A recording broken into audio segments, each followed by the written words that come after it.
Con distintos medios de comunicación. Es autor y coautor de varias publicaciones sobre la historia de las instituciones del sistema político en México. Y finalmente, en esta mesa nos acompaña el doctor Francisco Valdés Ugalde, doctor en Ciencia Política por la Universidad Nacional Autónoma de México. Actualmente es director general y profesor de la Facultad Latinoamericana de Ciencias Sociales México e investigador titular del Instituto de Investigaciones Sociales de la Universidad Nacional Autónoma de México. Ha sido profesor e investigador visitante en las universidades de Harvard, Brown, Connecticut, California en San Diego, Salamanca y del Instituto Universitario de Investigación José Ortega y Gasset. Es colaborador semanal del diario El Universal en México. Agradeciéndoles a todos ustedes la atención que han tenido a esta convocatoria, vamos a dar inicio con la intervención del licenciado Ricardo Becerra.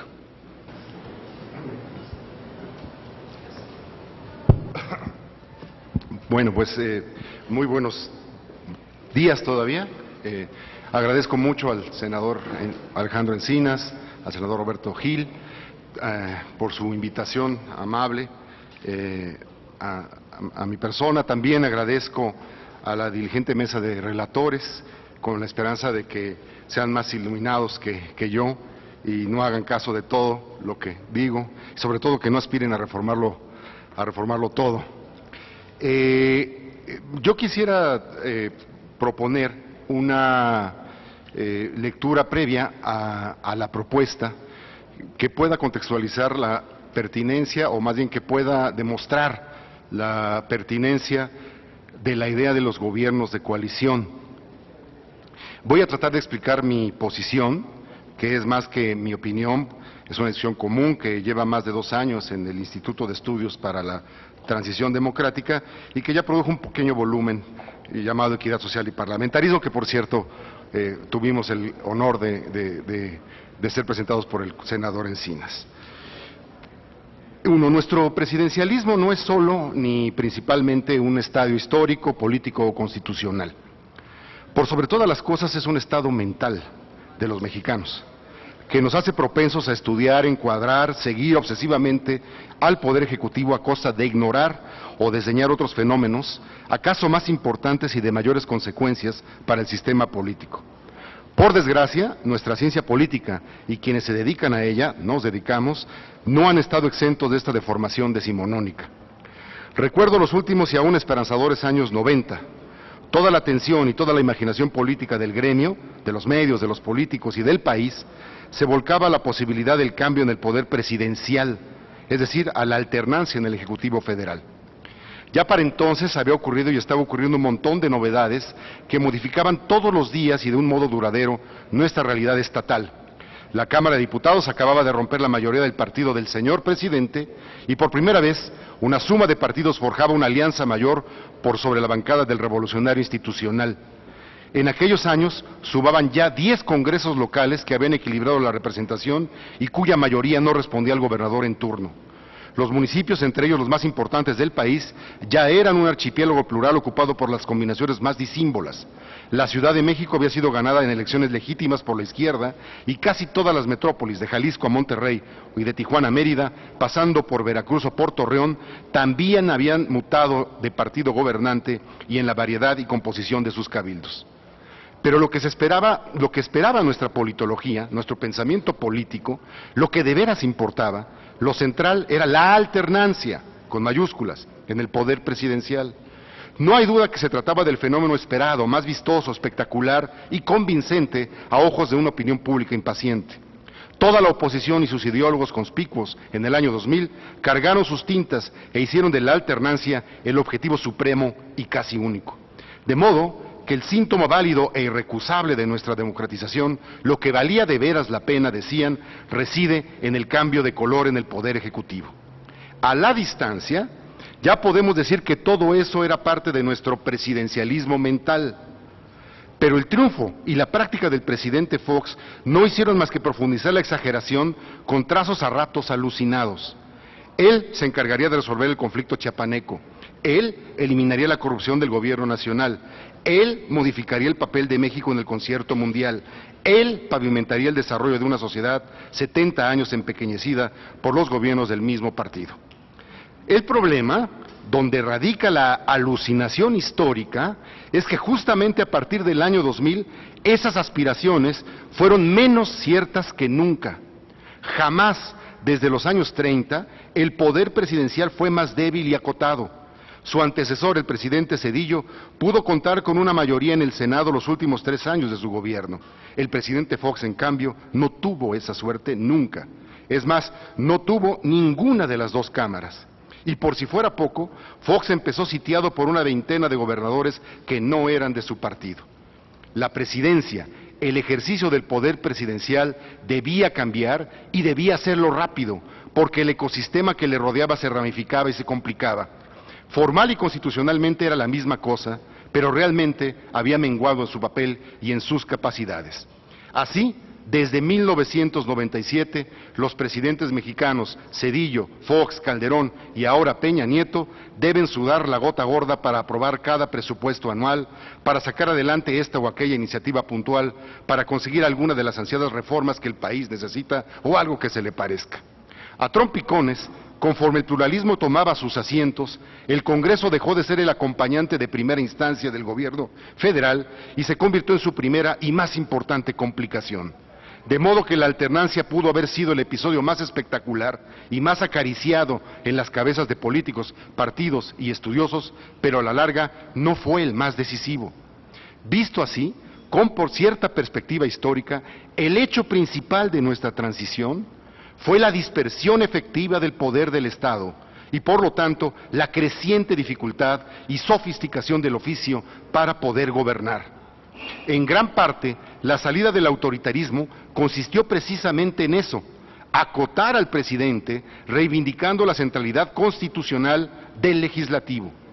En 91, el presidente Salinas disfrutó el último Congreso dorado, pues tenía el 64% de los diputados. Desde entonces, la realidad, la matemática del legislativo, no ha hecho sino limitar y complicar las capacidades presidenciales. En 1997, Zedillo solo contaba con un insuficiente 47.6%, pero ya con el PAN en los pinos, el vuelco fue simplemente dramático.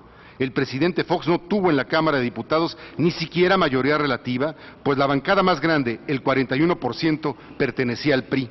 La tendencia siguió profundizándose hasta llegar al segundo tramo del sexenio de Calderón, con el Congreso más adverso para un presidente del que yo tenga memoria. La fracción parlamentaria más numerosa en diputados le perteneció al Revolucionario Institucional con una cuasi mayoría del 48%. Mención aparte, las 23 gubernaturas, la independencia del Poder Judicial, los órganos autónomos, ciudades y municipalidades clave que estuvieron en ese sexenio bajo el mandato de partidos distintos y a menudo agriamente enfrentados. Y ni siquiera la magia del candidato Peña, en un año de gran bonanza electoral para el PRI, logró romper la terca pluralidad enraizada en el Congreso. 207 diputados, el 41%, y 52 senadores, el 40%. En resumidas cuentas, llevamos 15 y vamos para 21 años en los cuales el presidente no tendrá mayoría en el Congreso. Es esto lo que ha cambiado la política de México más y más duraderamente que la alternancia. La dispersión del poder constitucional y estatal en México. Ese fenómeno que nuestra politología hegemónica no ha valorado como se debe y el hecho que nos tiene hoy aquí discutiendo e imaginando un cambio en el régimen político constitucional. 2, muy rápido. Allí radica el enorme tino del Pacto por México y el enorme tino de esta mesa. El problema central no es electoral. No es en la manipulación de los tubos y palancas electorales donde está la respuesta a los problemas políticos de México, ni dobles vueltas que polarizan ingeniosamente, ni cláusulas de gobernabilidad que arrojan mayorías artificialmente. El tema central de nuestra época es el régimen político y más precisamente la construcción constitucional de mayorías. 3. Lo que es más, sostengo que el vilipendiado pacto es el programa de cambio más importante y que más trabajosamente ha logrado confeccionar la democracia mexicana. Los compromisos pacticios son un fruto extraño de las lecciones políticas mexicanas de 3 lustros para acá, y su concentrado devino en un amplio programa sostenido por una sorpresiva coalición que, por buenas y malas razones, habían estado históricamente agarrados de la greña.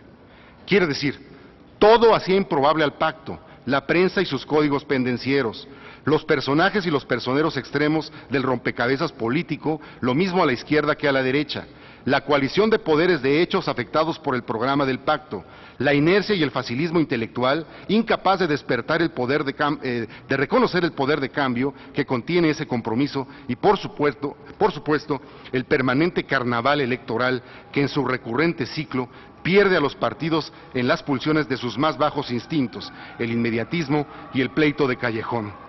Pero, como decíamos, hay algo más que milita en contra del pacto: nuestro presidencialismo constitucional y mental, o sea, el libreto y el escenario en el que se mueven los actores. En efecto, ¿por qué un presidente que llega a los 19.2 millones de votos, 3.3 millones arriba del segundo lugar, tendría que compartir las decisiones inaugurales y principales con los partidos rivales? ¿Por qué el partido con más diputados y más senadores admite compartir su agenda con fuerzas que son su principal competencia y su fuente más corrosiva de impugnación y crítica? Como lo demuestra nuestra historia política reciente, lo natural es exactamente lo contrario: ejercer el poder en soledad, gobernar desde los pinos y con los suyos, tomar decisiones ceñidas a los intereses propios y, en el mejor de los casos, buscar acuerdos puntuales con la oposición para aprobar presupuestos y una que otra reforma circunstancial, si hay suerte. Así lo hizo Zedillo, así Fox y así Calderón. Resultado: presidencias jibarizadas, impugnadas en primer lugar desde el Congreso, una vida improductiva, permanentemente exasperada. La idea del gobierno de coalición es importante incluso porque desafía la genética presidencialista. Por muy señor presidente que seas o te creas, las matemáticas congresuales son definitivas y toparás con un Congreso endemoniadamente plural. México lleva ya 15 años subido en un tío vivo donde los poderes constitucionales jugaron a vencer por sorpresa o a la obstrucción mutua, justo porque nunca fue elaborada una plataforma de entendimiento y de conversación política como el pacto. Cuarto y último, mi pregunta: ¿sería más fácil, sería más natural en el manto de otro régimen político? Respuesta: no solo más fácil, no solo natural, sería obligado en un régimen parlamentario. Para empezar, no habría necesidad de tejer coaliciones incómodas o hasta espurias en el proceso electoral.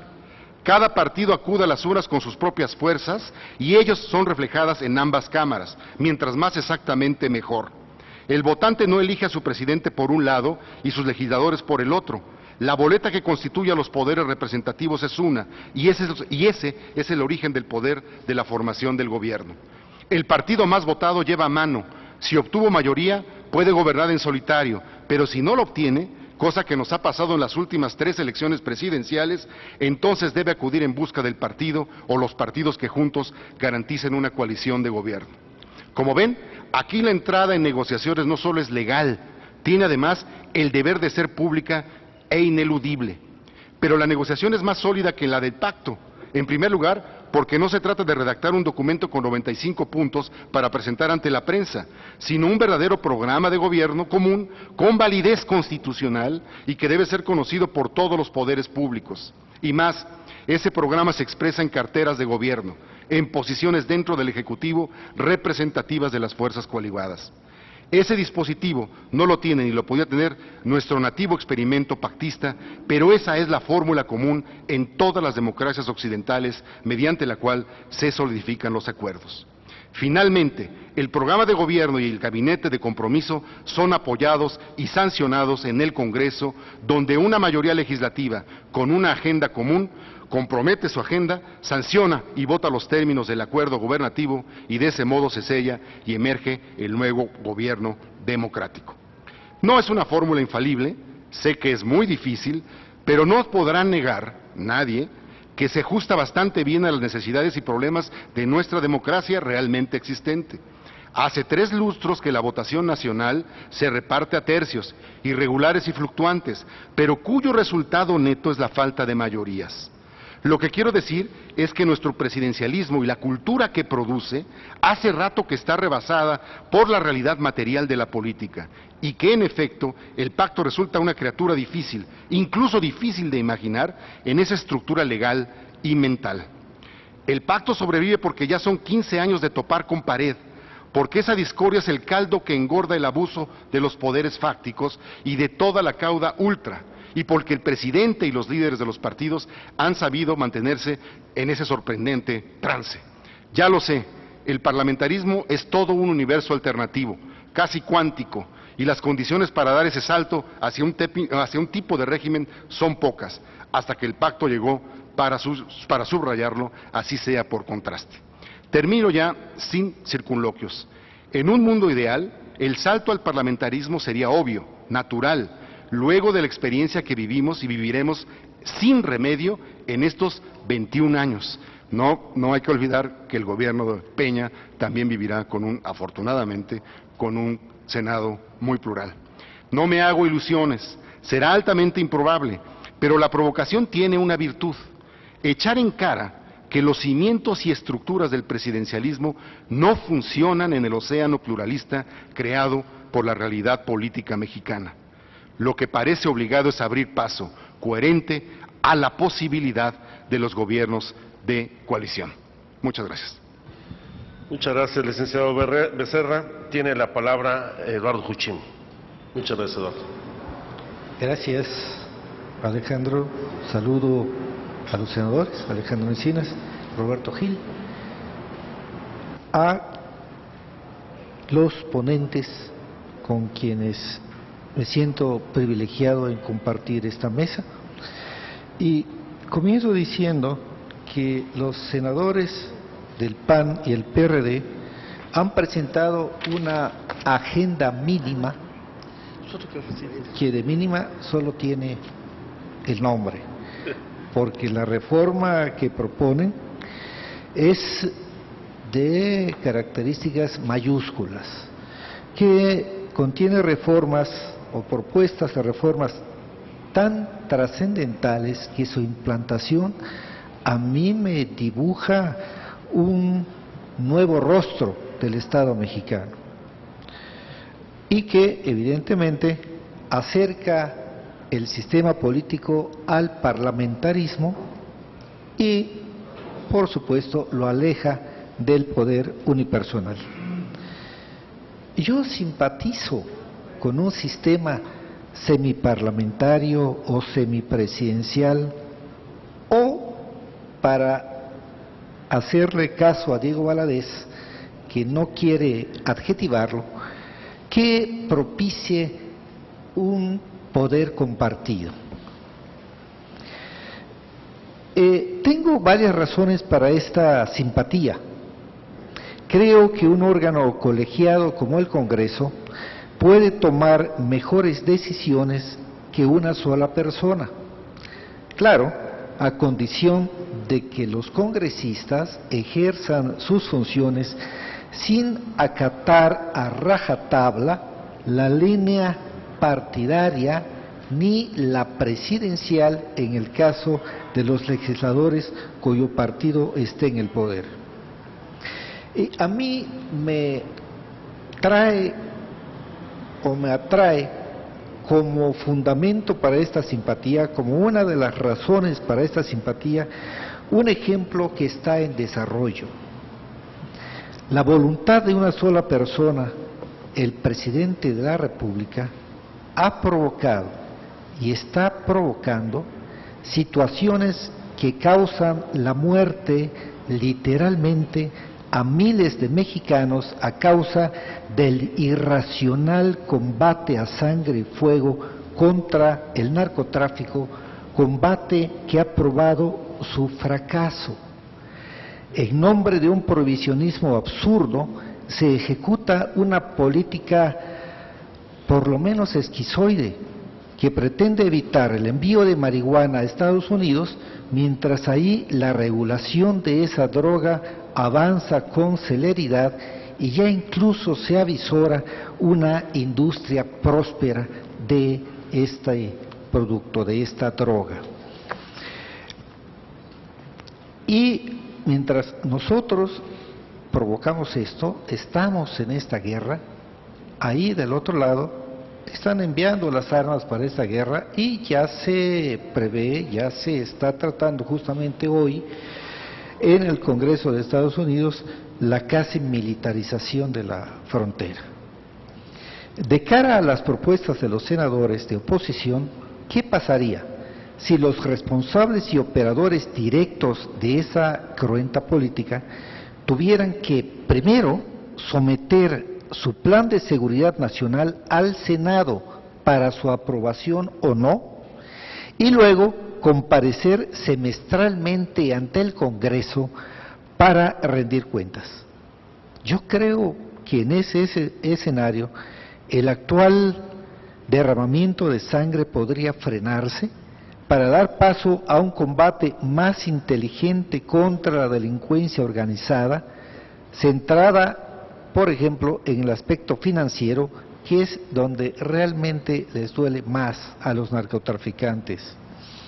Y creo también que se propiciaría un debate serio sobre la regulación de las drogas hoy prohibidas.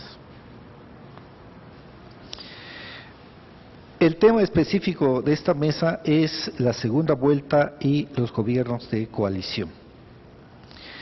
La segunda vuelta en la elección de presidente y gobernadores, concretamente, lo que busca evidentemente fortalecer a los poderes ejecutivo federal y estatal en caso de que ninguno de los candidatos obtuviera la mayoría absoluta.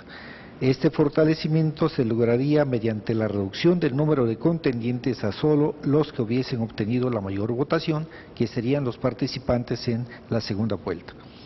Si bien las características puntuales de una eventual segunda vuelta mexicana están por definirse, la iniciativa misma está por definirse, parece obvio que el número de candidatos en la segunda vuelta sería solo de 2, porque si fueran más, pues se repetiría prácticamente el resultado de la primera ronda, habida cuenta de que son 3 los partidos que poseen mayor fuerza y votación.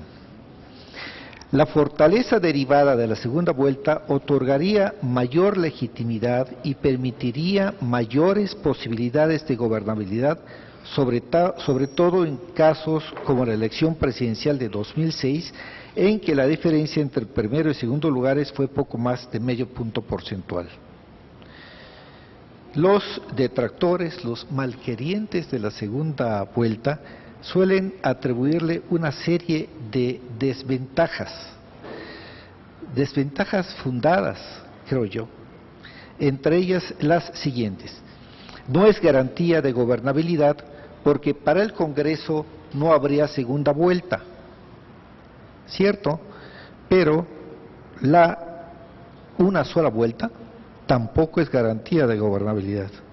Y es obvio que la solución puede ser un gobierno de coalición que, recordemos, los senadores lo han señalado bien, que una y otra propuesta están estrechamente vinculadas.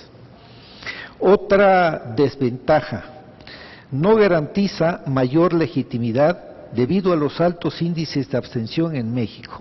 Incluso podría originar menos legitimidad si el porcentaje de participación ciudadana fuera menor en la segunda vuelta que en la primera. Cierto, el ganador, aún triunfando en la segunda vuelta, podría tener menos votos que en la primera, pero también podría ser al revés. Otra objeción. Nada asegura que en la segunda vuelta haya un margen más amplio entre primero y segundo lugares. Incluso la diferencia entre uno y otro podría reducirse. En el caso mexicano, aunque posible, esto me parece poco probable.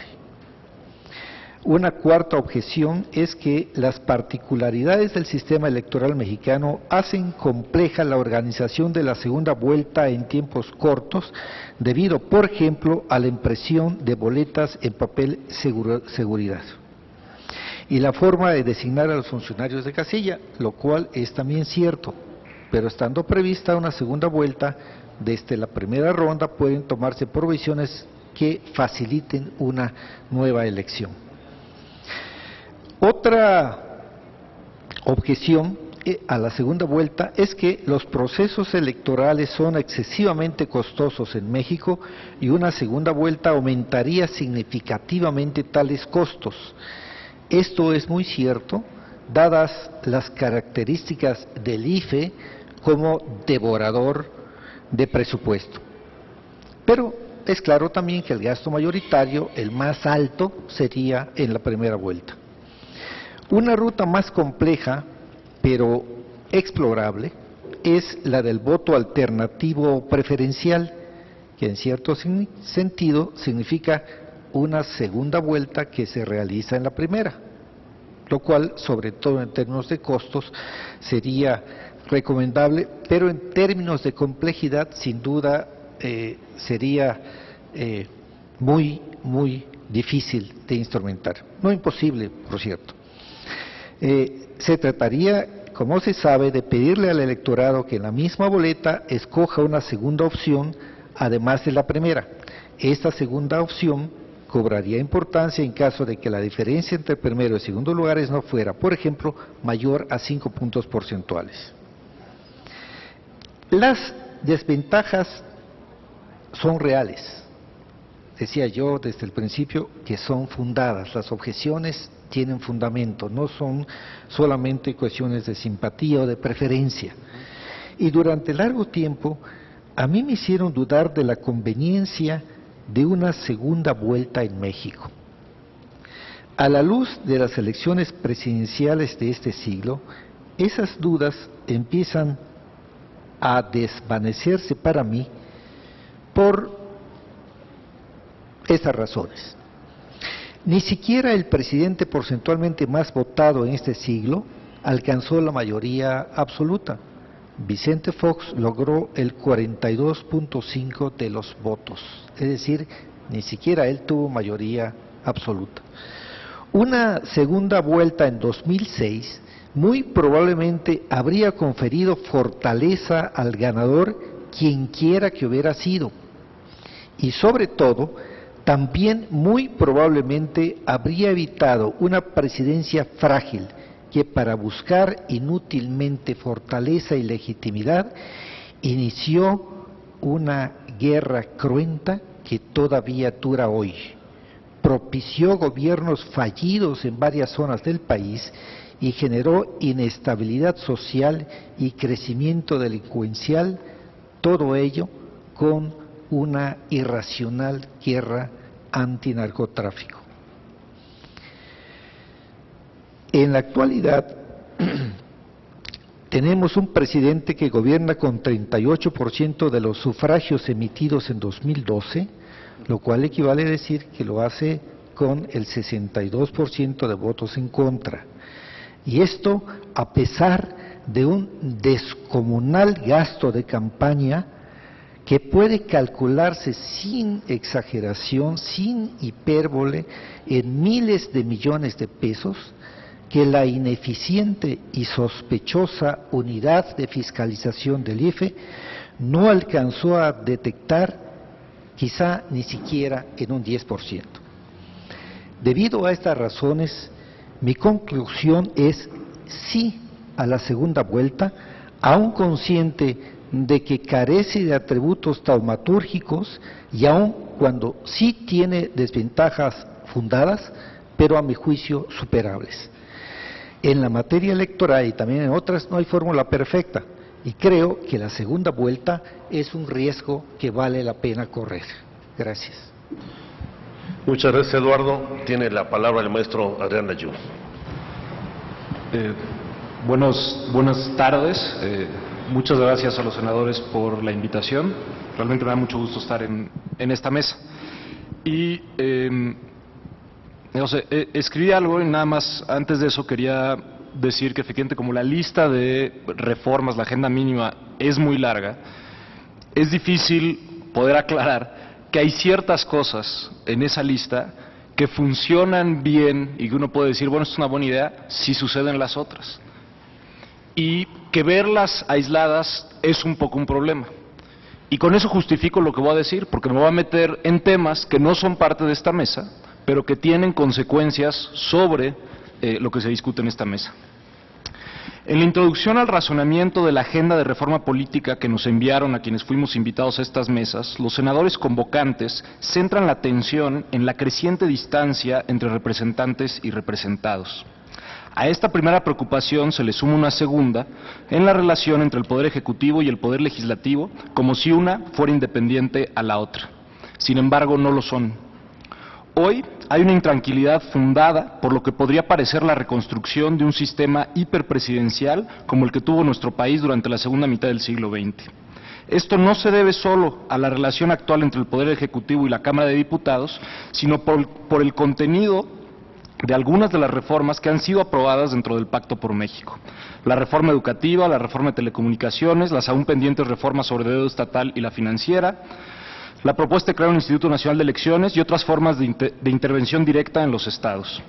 En todas estas iniciativas o reformas a la ley hay una tendencia centralizadora, provocada por la impresión de que hay poderes e instituciones que andan sueltos, y que si no van a rendir cuentas ante la ciudadanía, por lo menos que rindan cuentas ante los poderes centrales del Estado mexicano.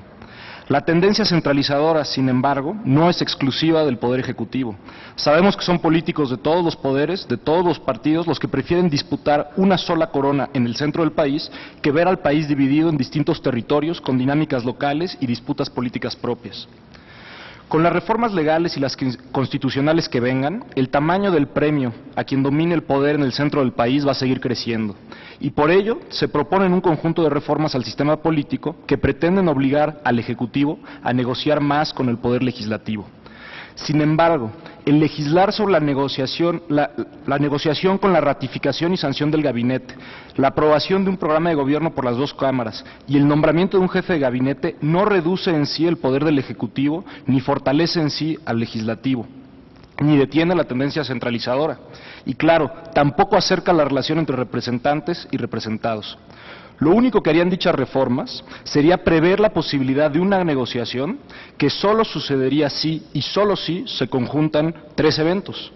A, el partido en el gobierno tiene minoría. B, el gobierno calcula que le conviene más una coalición de mayoría que un gobierno de minoría.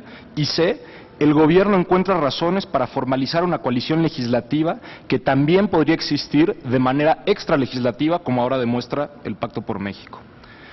Lo realmente curioso sobre la hipótesis de estos tres eventos es que casi se cumplen a cabalidad hoy en día sin que se haya legislado al respecto.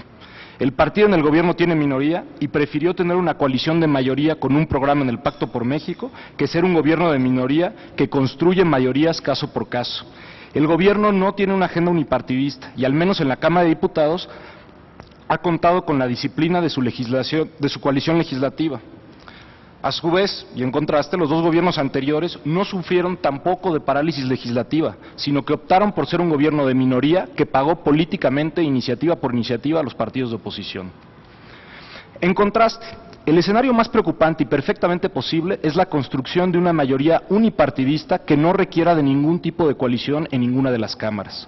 Esto, sumado a la tendencia centralizadora, a la cual hoy hay poca resistencia del centro del país, porque unos y otros tienen la presunción infundada de que desde el centro todo se hace mejor, abriría seriamente la posibilidad de la reconstrucción del régimen hiperpresidencial de partido hegemónico.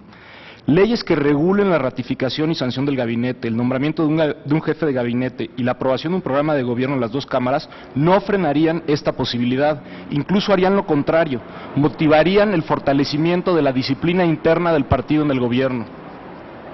Por estas razones, la discusión sobre el régimen político debería de suceder al revés. En vez de pensar en soluciones basadas en la distinción entre el sistema presidencial y el sistema parlamentario, deberíamos de pensarlas en la distinción entre un poder legislativo suficientemente fuerte para afectar la composición y actuación del poder ejecutivo, sin importar si el sistema es más puramente presidencial o si tiene ciertas características parlamentarias. Hoy sabemos, gracias a diversos estudios, que los gobiernos de coalición son casi tan comunes en los sistemas presidenciales como en los sistemas parlamentarios. Es decir, no son las reglas del parlamentarismo las que obligan la construcción de coaliciones explícitas y públicas, sino la distribución del poder legislativo entre los partidos políticos. Entre menos partidos políticos hay en el Congreso, menos razones se encuentran para proponer una coalición estable. Entre más partidos hay en el Congreso y más pequeño el partido en el gobierno, más razones hay para formar un gobierno de coalición. Sé que esta es la pesadilla de quienes creen que los gobiernos solo pueden gobernar con mayorías unipartidistas. Y les preocupa el riesgo de la parálisis legislativa. Pero estos mismos estudios muestran que es más probable la parálisis legislativa en un sistema presidencial cuando hay menos de 4 partidos efectivos en el poder legislativo que cuando hay más de 4 partidos. Es decir, el multipartidismo y el presidencialismo son una buena combinación, y lo son en particular si son muchos los partidos en el Congreso y no pocos. Los históricos partidos de oposición bien saben que el multipartidismo moderado que tenemos hoy se lo debemos a las reglas de representación proporcional en el poder legislativo. Sin ellas es difícil imaginar cómo es que la oposición al partido hegemónico del siglo pasado hubiera conquistado a tal velocidad tantos espacios legislativos. La representación proporcional como instrumento de la pluralidad, sin embargo, le dio la vuelta a 2 instrumentos de fondo que fueron la base del partido hegemónico: la no reelección y el sistema de registro nacional de partidos. Estos 2 instrumentos fueron la base del sistema de partido hegemónico y hoy son la base de nuestro multipartidismo moderado, centralizador y lejano de sus representados. La no reelección le da poder a las cúpulas partidistas sobre quienes quieren hacer carrera política. Y el sistema de registro nacional de partidos hace aún más difícil intentar hacer una carrera independiente y en particular independiente de las cúpulas del poder nacional. Es decir, aquí me freno rápido, me he brincado una parte, pero mi preocupación central no es que no tengamos mayorías o que no se construyan coaliciones, sino que lleguemos otra vez a un momento en donde no se necesiten construir coaliciones y tengamos otra vez un presidente con una mayoría unipartidista. Y la mejor manera de frenar esa posibilidad es desarmando los instrumentos que permitieron la construcción del partido hegemónico, que fueron la no reelección y la desaparición de los partidos locales y regionales. Con partidos locales y reelección existe el riesgo de lo que aquí en el DF nos gusta llamar feuderalismo, pero sin la galvanización de disputas locales, sin políticos locales con poder independiente al centro, los representantes no solo no van a representar a sus representados, sino que no va a cambiar la relación de fuerzas entre el legislativo y el ejecutivo. Si no le damos cierta independencia a quienes hoy están en el poder legislativo, ya sea del presidente de la República, en el caso del partido en el poder, o de las cúpulas de los partidos, sobre todo en el caso de los diputados y no tanto en el caso de los senadores, van a seguir habiendo legisladores que simplemente hacen de su chamba disciplinarse a sus cúpulas. Mientras suceda eso, no van a haber muchas razones para que el Poder Ejecutivo negocie con el Poder Legislativo. Las coaliciones necesitan reconstruirse desde la forma en la que se construye la representación. Y si tenemos el Partido Democrático de Zacatecas que quiere presentar 2 diputados federales, el Partido Democrático de Zacatecas no necesita demostrar que tiene un regidor en Yucatán ni un candidato a diputado local en Baja California. Simplemente manda 2 diputados federales. Esos 2 diputados federales no le van a servir mucho por sí solos, sino se van a integrar a una bancada que va a ser parte de una coalición más amplia. Si no rompemos el control del centro sobre la política local, no extendemos nuestro multipartidismo a algo más que la disputa que hoy existe entre los 3 partidos más grandes por el control del centro. Y la mejor manera de tener un presidente, un sistema presidencial que construya coaliciones porque tiene que construirlas, es teniendo más de 4 partidos en el Congreso. Un presidente que solo tiene 18% del Congreso está obligado a construir una coalición. Legislemos la coalición o no.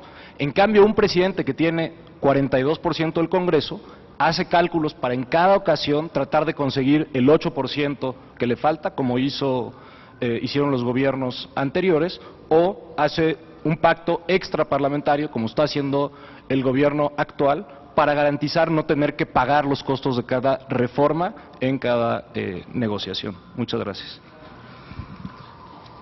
Muchísimas gracias, Andrés. Tiene la palabra el licenciado Ignacio Marván. Muy buenas tardes. Sin preámbulos me circunscribo a los términos de la convocatoria y a las preguntas que se me hicieron en los documentos que me hicieron llegar. Primero, sobre su diagnóstico. Según dicen, el problema es la imposibilidad estructural del sistema político de conformar gobiernos con una auténtica legitimidad mayoritaria. ¿Por qué? Porque basta con obtener el voto de una mayoría relativa de mexicanos para asumir la responsabilidad total del poder. Tengo 3 observaciones. La legitimidad no es una mera cuestión de números, sino, entre otros elementos más complejos, de condiciones de competencia y de apego a la Constitución en el ejercicio del poder. Segundo, en un sistema presidencial de división de poderes, además federal, con pesos y contrapesos, electoralmente competido, nadie tiene la responsabilidad total del poder. Creo, tercero, que si algo ha funcionado bien en los últimos 16 años y de acuerdo a los cánones constitucionales, es el sistema de división de poderes y de pesos y contrapesos. Quizás es por primera vez en nuestra historia que funciona de acuerdo a la Constitución.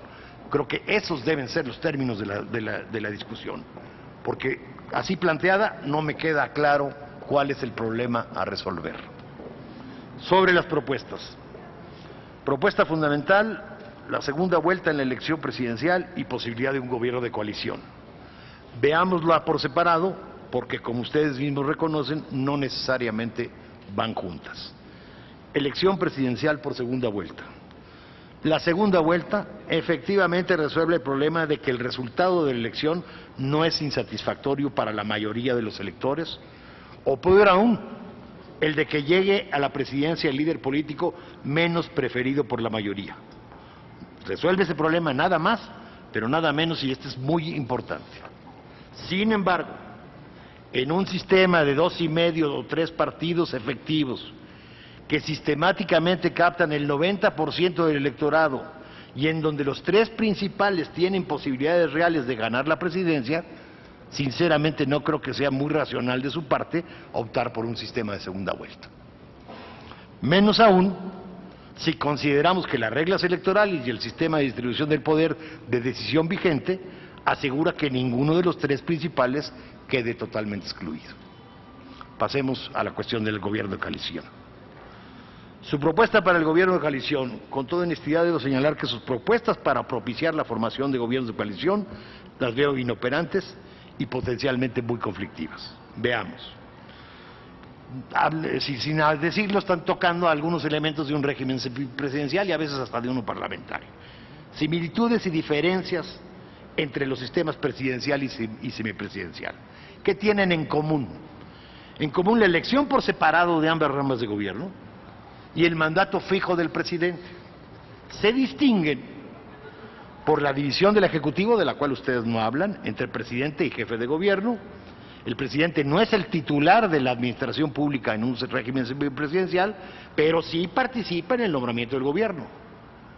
Y en contra, digamos, del régimen presidencial, en donde diferentes regímenes presidenciales, en nuestro caso hay libertad de nombramiento y remoción, en otros simple y sencillamente, para que sea presidencial, hay libertad de remoción con ratificación del Senado o con algún tipo de ratificación, pero con libertad de remoción. Se distinguen también porque el presidente, además de poderes importantes de veto, de posible convocatoria a referéndum, puede disolver la Asamblea Legislativa. Es decir, aunque ésta sea electa, esa Asamblea no tiene un mandato fijo como sí lo tiene en el sistema presidencial. Ustedes proponen introducir la figura de jefe de gabinete sin decirnos si van o no a dividir al Ejecutivo o si el presidente va a dejar de ser el titular de la Administración Pública Federal. Proponen moción o voto de censura con remoción del jefe de gabinete o de cualquiera de sus miembros. Antes de continuar con el análisis de los otros elementos, quiero centrarme, digamos, en el problema político de fondo de lo que ustedes nos están planteando. Al mantener la elección por separado y el mandato fijo de las cámaras legislativas, el poder creíble de amenaza se concentra solo en los órganos legislativos, los que podrían, digamos, en esas condiciones, en la medida en que el Ejecutivo no puede disolver la Asamblea, podrían en esas condiciones, sin costo alguno, remover secretarios a su antojo y dar una enorme inestabilidad al gobierno. Solo mediante el poder de amenaza distribuido equitativamente entre ambas ramas de gobierno se logra que las dos partes estén comprometidas con la estabilidad política y se propicien los acuerdos legislativos. Voy sobre otros puntos. Nombramiento del jefe de gabinete, del gabinete y las remociones serían facultades del Congreso. No veo la manera de hacer operable que ambas cámaras pudieran funcionar en ese sentido. En el caso, digamos, habría que decidirse por alguna, pero me parece absolutamente dar facultades al respecto a ambas cámaras sería absolutamente inoperante. Sesiones semestrales de control, con toda honestidad, en lugar de un show al año, como tendríamos 2 shows al año. Es decir, suponiendo seriedad, sería, como ustedes miren, debatir por debatir, sin compromiso de ambas partes. Está demostrado que nuestro sistema de comparecencias ante el Pleno ni ha funcionado históricamente, ni funcionará.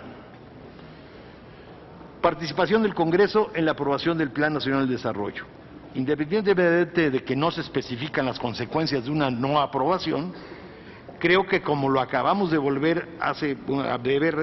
de constatar hace solo unas cuantas semanas, el Plan Nacional de Desarrollo es anacrónico y carece totalmente de utilidad, y igualmente sería inútil pasarlo por el Congreso. Me parece mucho más útil lo de la participación del Congreso en los programas anuales, de profundizar sobre la participación del Congreso en los programas anuales. Pero eso lo voy a retomar en las propuestas que enseguida les haré. Propuestas que considero útiles y viables dentro de nuestro régimen presidencial. Creo que desde hace tiempo llegó el momento de quitarle al presidente la facultad de nombrar y remover libremente a los secretarios de despacho. Propongan que sigan siendo nombrados por él, pero con ratificación de la mayoría de los senadores y con libre remoción por parte del presidente. Creo que la ratificación por el Senado, en primer lugar, obligaría al presidente a justificar públicamente sus nombramientos.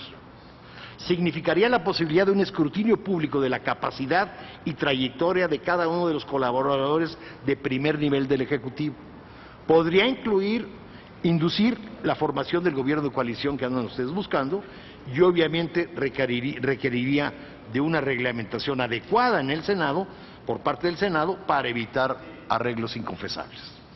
Segundo, creo que el problema, más que en la presidencia, el problema está en esta casa y en la de enfrente, en la Cámara de Diputados. Creo que se requieren reformas a la Ley Orgánica del Congreso de los Estados Unidos Mexicanos sobre el gobierno de las cámaras. Ante la ausencia de mayoría absoluta de una sola fuerza en ambas cámaras o en alguna de las cámaras, si lo que se quiere es una mayoría estable que pueda impulsar una agenda legislativa, lo que hay que hacer es eliminar el sistema de rotación de la presidencia de la mesa directiva y de presidente de la Junta de Coordinación Política, y que con base en un programa legislativo, la primera minoría de cada cámara forme mayoría con una u otras fuerzas para gobernar por 3 años en diputados y por 6 años en senadores. Esto debe ser acompañado de un fortalecimiento y reorientación de las comisiones ordinarias de ambas cámaras. Para que nuestro Congreso cumpla cabalmente con sus funciones, las comisiones de ambas cámaras requieren una reingeniería mayor. De comisiones legislativas, organizadas fundamentalmente o esencialmente solo para dictaminar iniciativas, deberían atender su función sustancial de fiscalizar al Ejecutivo. Para ello es necesario, primero, obviamente presupuesto y profesionalización. Adoptar la reelección puede ayudar, sin lugar a dudas, a la profesionalización, pero no es pretexto que no haya reelección para no dar, digamos, un sistema de profesionalización, cuando menos del personal de las comisiones. Desarrollo de las facultades que constitucionalmente les corresponden para fiscalizar al Ejecutivo.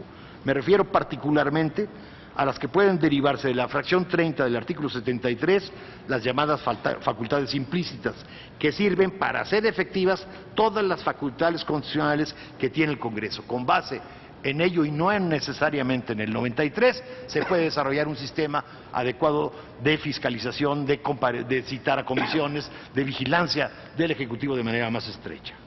Y tercero, consolidar o fortalecer, es decir, establecer incluso la opinión vinculante, o al menos una opinión formal y sistemática de las comisiones ordinarias en la aprobación del presupuesto de su secretaría o entidad correspondiente del Ejecutivo. Con la simple instrumentación de esto, se lograría lo de la aprobación de los programas anuales que ustedes proponen y se consolidaría, digamos, un sistema en donde no solo las comisiones estén retrasadas o buscando cómo hacer dictámenes que no se hacen, sino un trabajo permanente y profesional de seguimiento y vigilancia sobre el Ejecutivo, sobre su parte, digamos, correspondiente en el Ejecutivo. De verdad, muchas gracias por su atención y quedo a sus órdenes para cualquier aclaración. Gracias. Al contrario, Ignacio, muchas gracias. Toca el turno al doctor Francisco Valdés Ugalde. Bueno, muchas gracias. Muchas gracias al grupo de senadores que lanzó esta iniciativa, una iniciativa muy pertinente y oportuna para discutir este documento y esta serie de puntos que han planteado para lo cual nos han convocado. Y también pues agradezco mucho estar con estimables colegas que pues ya me han antecedido en el uso de la palabra y han dicho muchas cosas que yo quisiera no repetir, por lo cual voy a ser un poco más selectivo en mi intervención.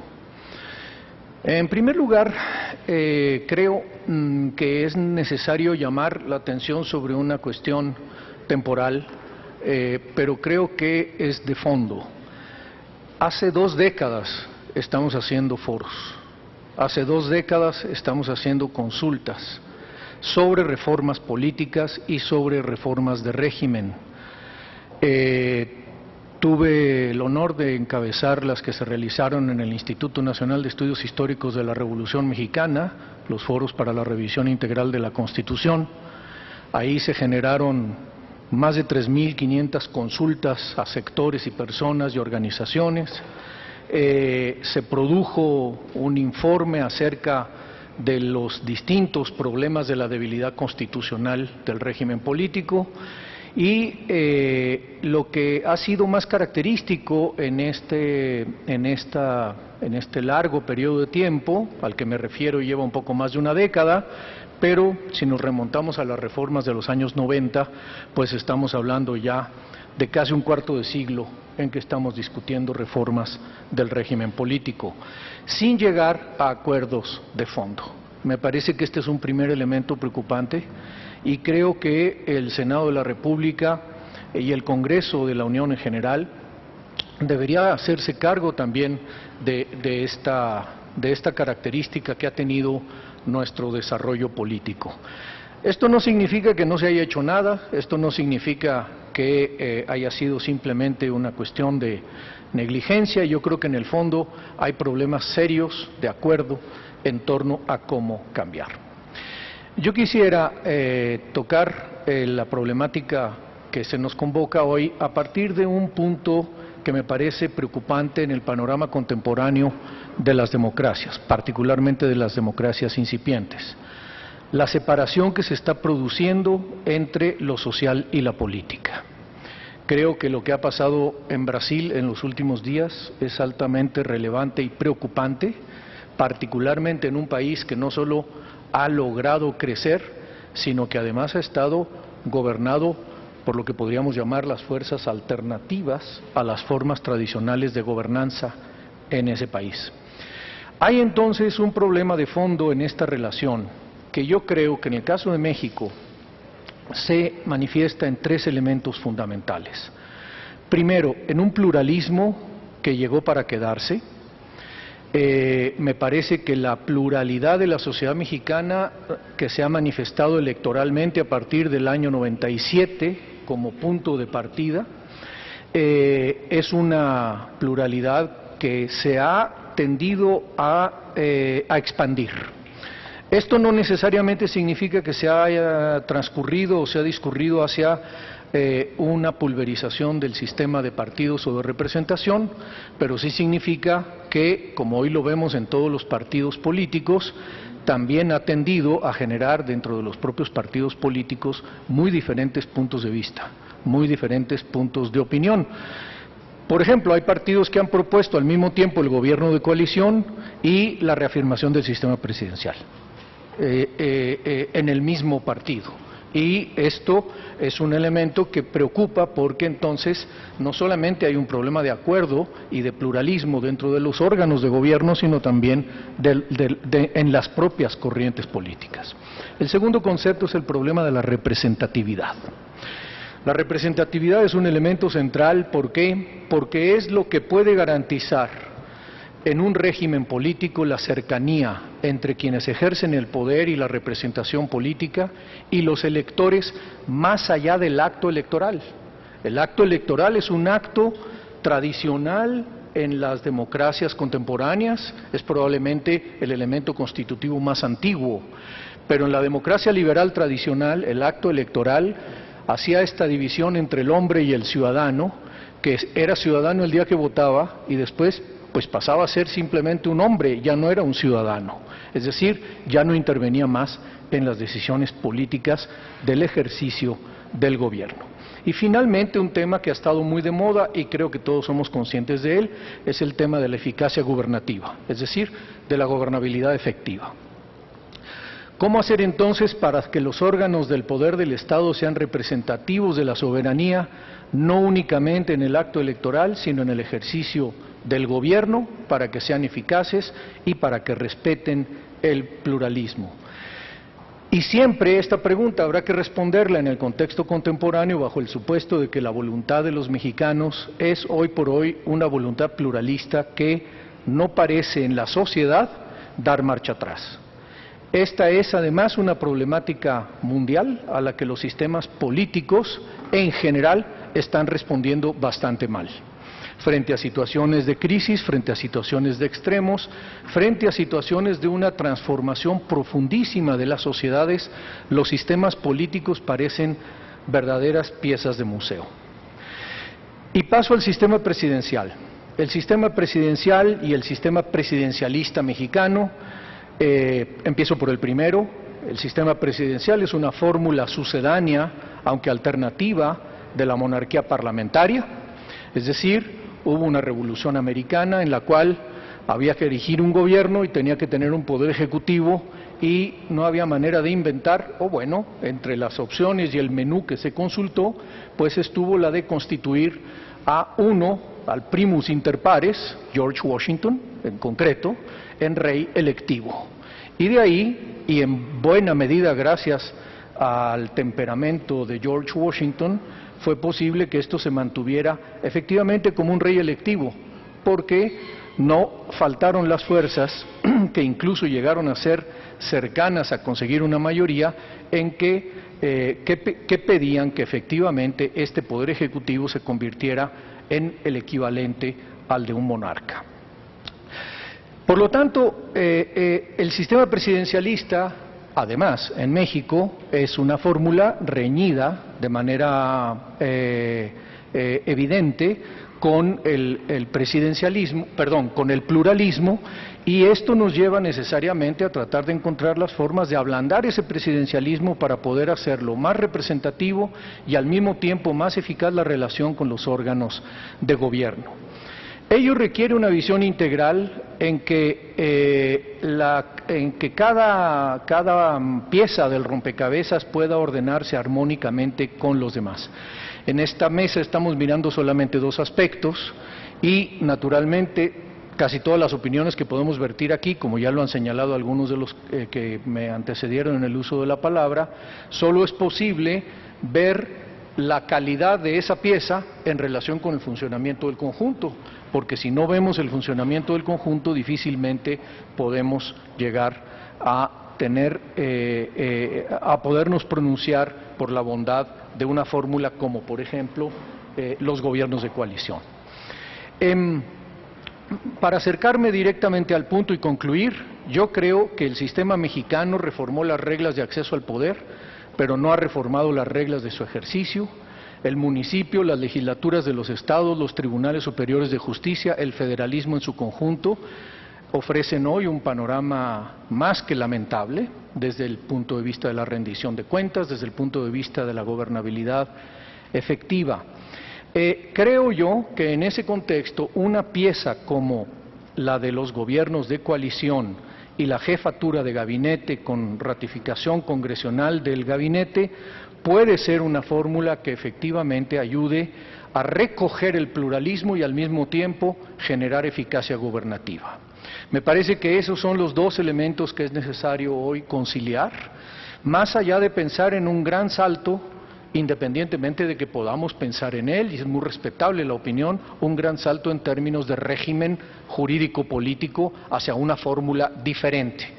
Yo considero que eso es excesivamente ambicioso en las condiciones actuales. Creo que probablemente sería más bien motivo de un Congreso Constituyente.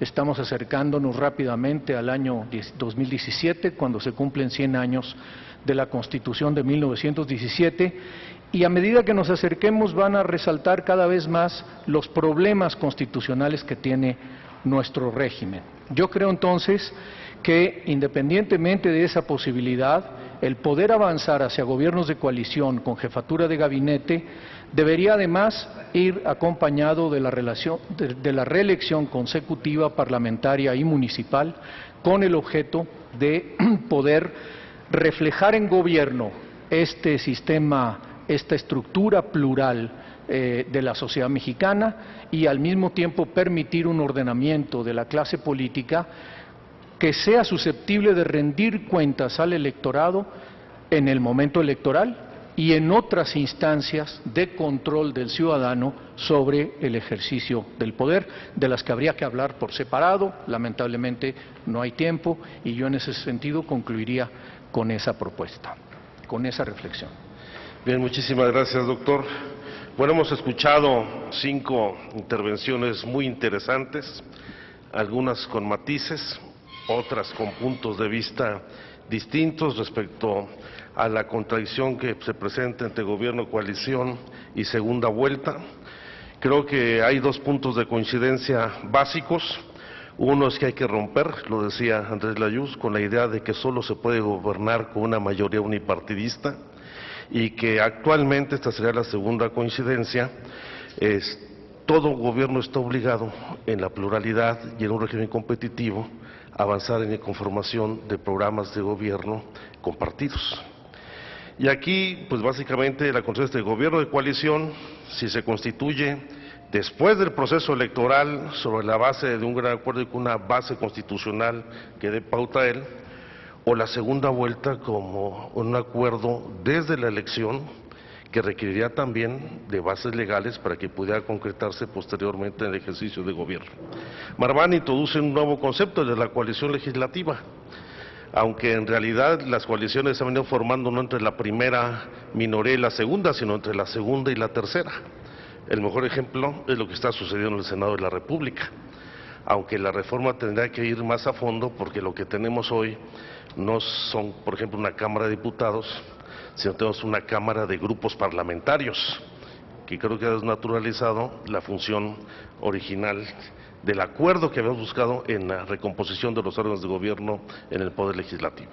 Yo abriría, le daría la palabra al senador Roberto Gil y a nuestros compañeros para hacer la formulación de las preguntas. Muchas gracias, senador Encinas. Bienvenidos a todos. Muchas gracias por sus intervenciones. En efecto, el documento que se circuló y eventualmente la agenda que hemos suscrito inicialmente 2 fuerzas políticas en el Senado toma un punto de partida, toma posición en el punto de partida. Y esta posición de punto de partida yo la resumiría de la siguiente manera. Asumimos que la pluralización de los espacios de representación es el dato más inequívoco, más relevante e emblemático de la democratización mexicana, y que el reto institucional mayor de nuestra coyuntura actual es justamente los gobiernos divididos, consecuencia natural de la pluralización de la capacidad de tomar decisiones, sobre todo en los espacios de representación. Y la pregunta que nos hemos hecho es si necesitamos o no necesitamos mayorías estables en el Congreso, que hagan y que aprueben un conjunto de agendas que son necesarias para el país. Y en buena medida el Pacto por México es la mayor evidencia de esta necesidad de construir incentivos a la cooperación estable entre fuerzas políticas ideológicamente diferentes que tienen capacidad de incidir en la política pública, pero que, dado los incentivos existentes, sus posibilidades de acercamiento no son tales. Y hay 2 vías para construir mayorías estables en el Congreso. Uno es la vía electoral y otro es la vía del régimen político. La vía electoral induciría a disminuir la pluralidad, es decir, disminuir el número de partidos, reducir la posibilidad de que ciertas preferencias o intereses tengan asiento en el Congreso, y la solución del régimen político es justamente a través de incentivos a compartir el poder de decidir sobre la base de un conjunto de posiciones compartidas. Esas son las dos rutas. Por ejemplo, la ruta electoral, si eliminamos la cláusula de sobrerepresentación, pues evidentemente habrá mayoría en la Cámara de Diputados. Eso resolvería el problema de que el gobierno, el presidente, tenga una mayoría que le acompañe, por lo menos en la Cámara de Diputados, y pueda sacar sin mayor problema su presupuesto. Si no queremos sacrificar la pluralidad, entonces debemos de pensar en otras cosas. Ahora bien, hemos tomado una serie de decisiones que todo parece indicar que va a complicar más la realidad de cooperación entre el Ejecutivo y el Legislativo. Las candidaturas independientes van a provocar una pulverización mayor del Congreso y una mayor indisciplina en las bancadas parlamentarias. El legislador tendrá más incentivos de separarse de sus dirigencias porque si no tiene ruta con la propia dirigencia puede presentarse de manera independiente.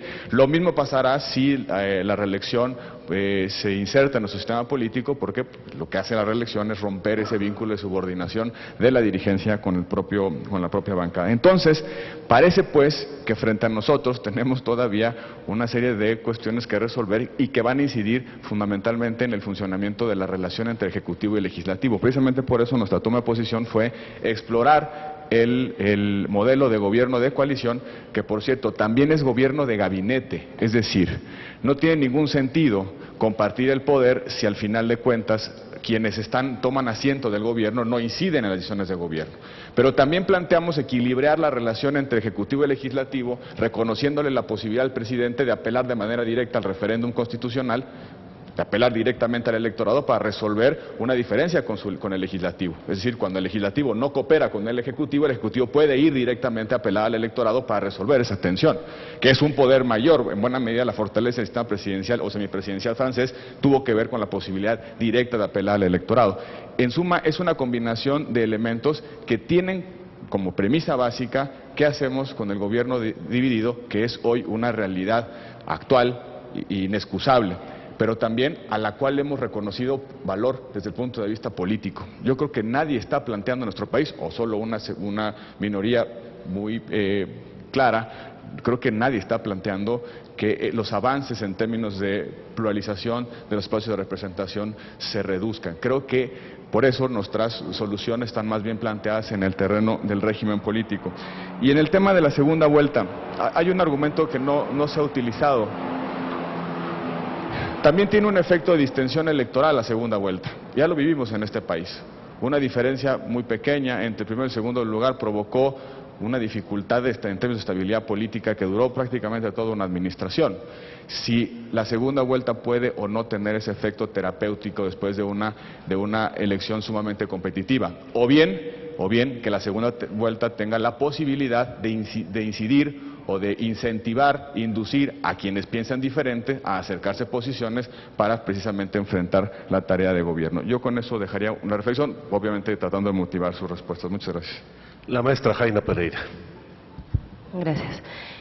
Bueno, me llama mucho la atención que tenemos a quien le gusta segunda vuelta con ratificación de gabinete, a quien no le gusta ninguna de las dos, a quien le gusta una sí y la otra no, a quien le gusta segunda vuelta pero no la lucha por la seguridad, a quien cree que el pacto es el que ha podido resolver estos equilibrios.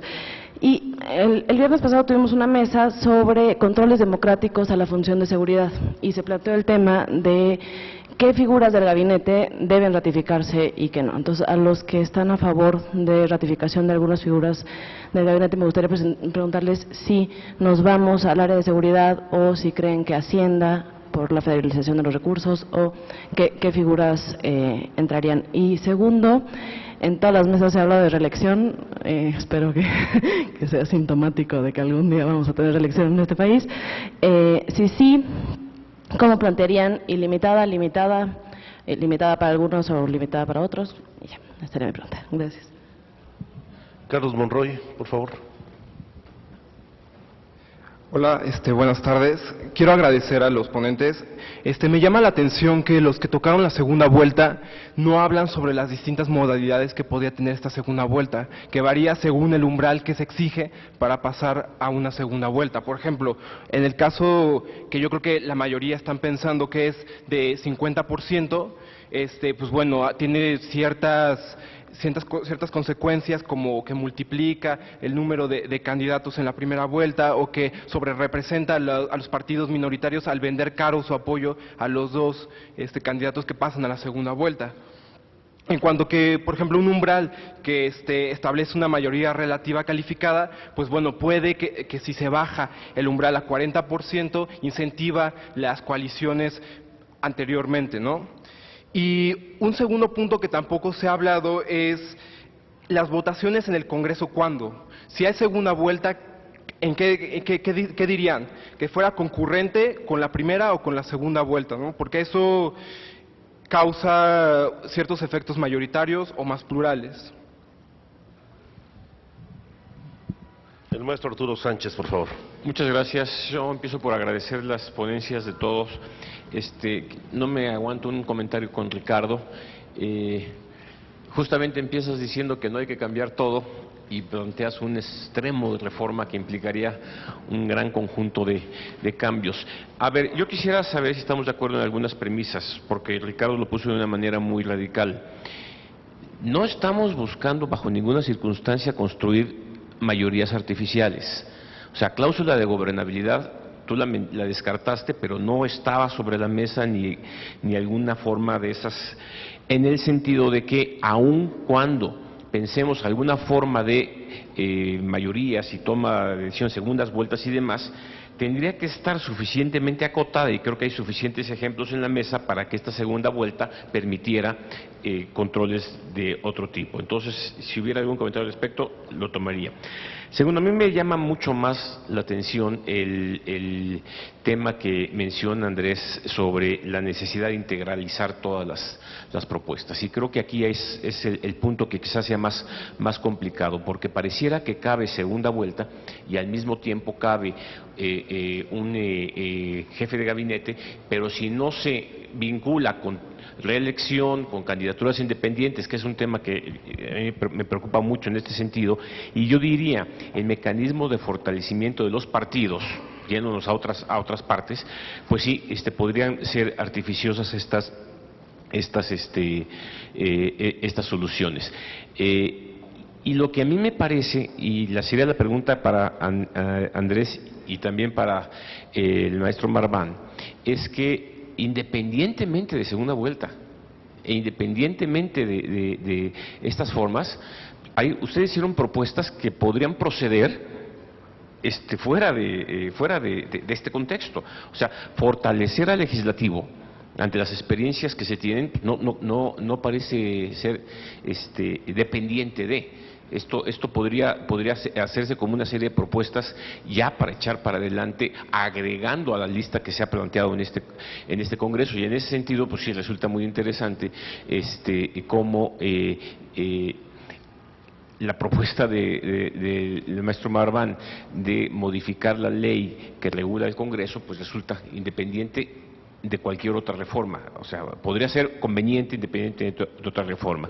Yo ahí Nacho, me perdí un poco y me gustaría insistir en que nos ayudaras a insistir en las partes precisas de esta propuesta, porque yo creo que ahí es en donde se desgaja una gran cantidad de posibilidades de fortalecimiento, y que sería fortalecer un poder vis a vis otro, independientemente de las relaciones. Luego,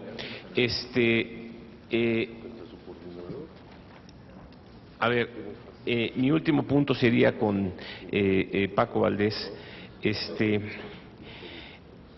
Cuando hablamos, si nos llevaste hasta la posibilidad de un Congreso Constituyente y la representatividad y demás, en la mesa anterior hablábamos de la problemática de llevar este tipo de cambios a los estados de la República y la necesaria vinculación de un cambio a nivel federal para aterrizarlo allá. Me gustaría alguna reflexión al respecto, porque si no, otra vez tendríamos una federación organizada de una manera y estados que volverían a caer en alguna problemática de este tipo. Serían comentarios generales, y por sus comentarios, gracias. Muchísimas gracias. Pues siguiendo el orden de las presentaciones, que por supuesto fue en orden alfabético, tiene la palabra el licenciado Ricardo Becerra. Gracias, senador, muy amable. Bueno, después de escuchar las participaciones y también con las que fueron presentadas antes, creo que podemos establecer ya coordenadas más polémicas, pero más sinceras, ¿no? Sobre la ruta que tendría que llevar pues la reforma, la discusión reformista en el Senado. Yo centré mi participación en una constatación histórica, y perdonen que me haya realizado un par de pasos al documento de los propios senadores, porque me parece que es absolutamente central en esta dirección. Es decir, estamos en este momento histórico de la política nacional en un estadio que merece darle otra vuelta a la noria al sistema electoral, o tenemos que hincarle el diente ya a profundidad y sobre todas las cosas al régimen político.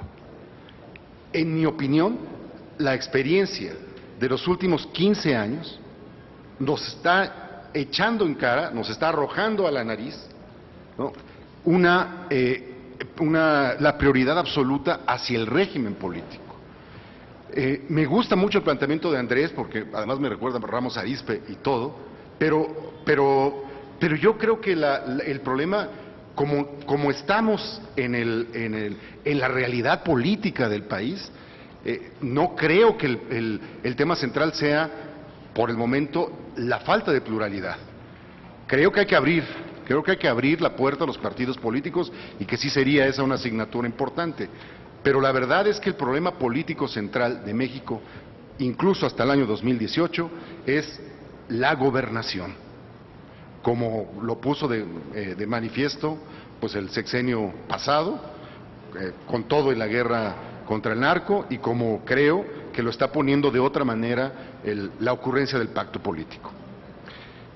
Ahora, dicho esto, creo que ustedes, los senadores de la República y los equipos de relatores, tienen en primer lugar, creo yo, una obligación de decantación, y perdonen la palabra vitivinícola, ¿no?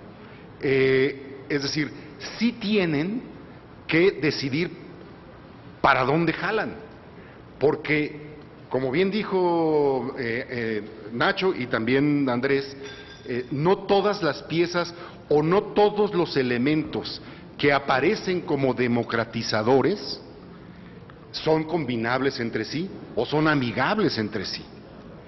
Yo creo que sí hay una decantación inicial en las tres principales ideas que se han expresado en los últimos años, no solamente en el documento de las propuestas que presentó el Senado, ¿no? Yo aludí a la cláusula de gobernabilidad porque la mayoría de esta casa, yo conozco gente de esa mayoría que todavía sueña con ella, con la cláusula de gobernabilidad hoy. Segunda vuelta, bueno, pues está en el tintero de esta mesa. Y gobierno de coalición. Lo que quiero decir es que si hay gobierno de coalición, si se abre la posibilidad constitucional de erigir gobiernos de coalición, no le veo el caso a la segunda vuelta. No tiene demasiado sentido. Hablaba yo del presidencialismo mental, pero ¿para qué queremos que un presidente tenga 51 o 52% si de todas maneras no tiene la mayoría en el Congreso? Es un esfuerzo simbólico, sin duda, pero muchísimas experiencias de América Latina han mostrado pues que con toda segunda vuelta el problema de la relación legislativo y ejecutivo persiste. Claro, a menos que hagamos o que volvamos a la propuesta del expresidente Calderón, en el sentido de juntar, empatar el segundo momento electoral con la elección de legisladores. Sí, pero eso es a costa de la pluralidad. Es decir, es a costa de polarizar el escenario, y alguno de los tres continentes electorales en México va a perder muchísimo por efecto de esa polarización. Y mucha gente va a votar no por el que prefiere, sino porque menos o por el que más le tiene miedo, en fin, eso entra otro tipo de códigos y de reflexiones en el propio electorado. En mi opinión, el Senado sí tiene que decantarse hacia el régimen político y hacia abrir la posibilidad constitucional de los gobiernos de coalición.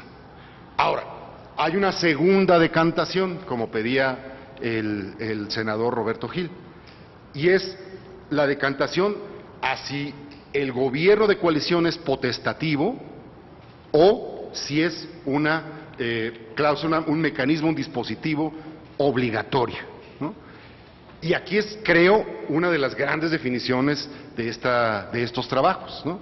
Si los gobiernos de coalición van a ser potestativos, entonces tenemos un elenco de decisiones ramificadas. Por ejemplo, creo que hay absoluta coincidencia de todas las fuerzas políticas con el gobierno de coalición en establecer evidentemente un programa público, ¿no? Eso, un programa de gobierno público.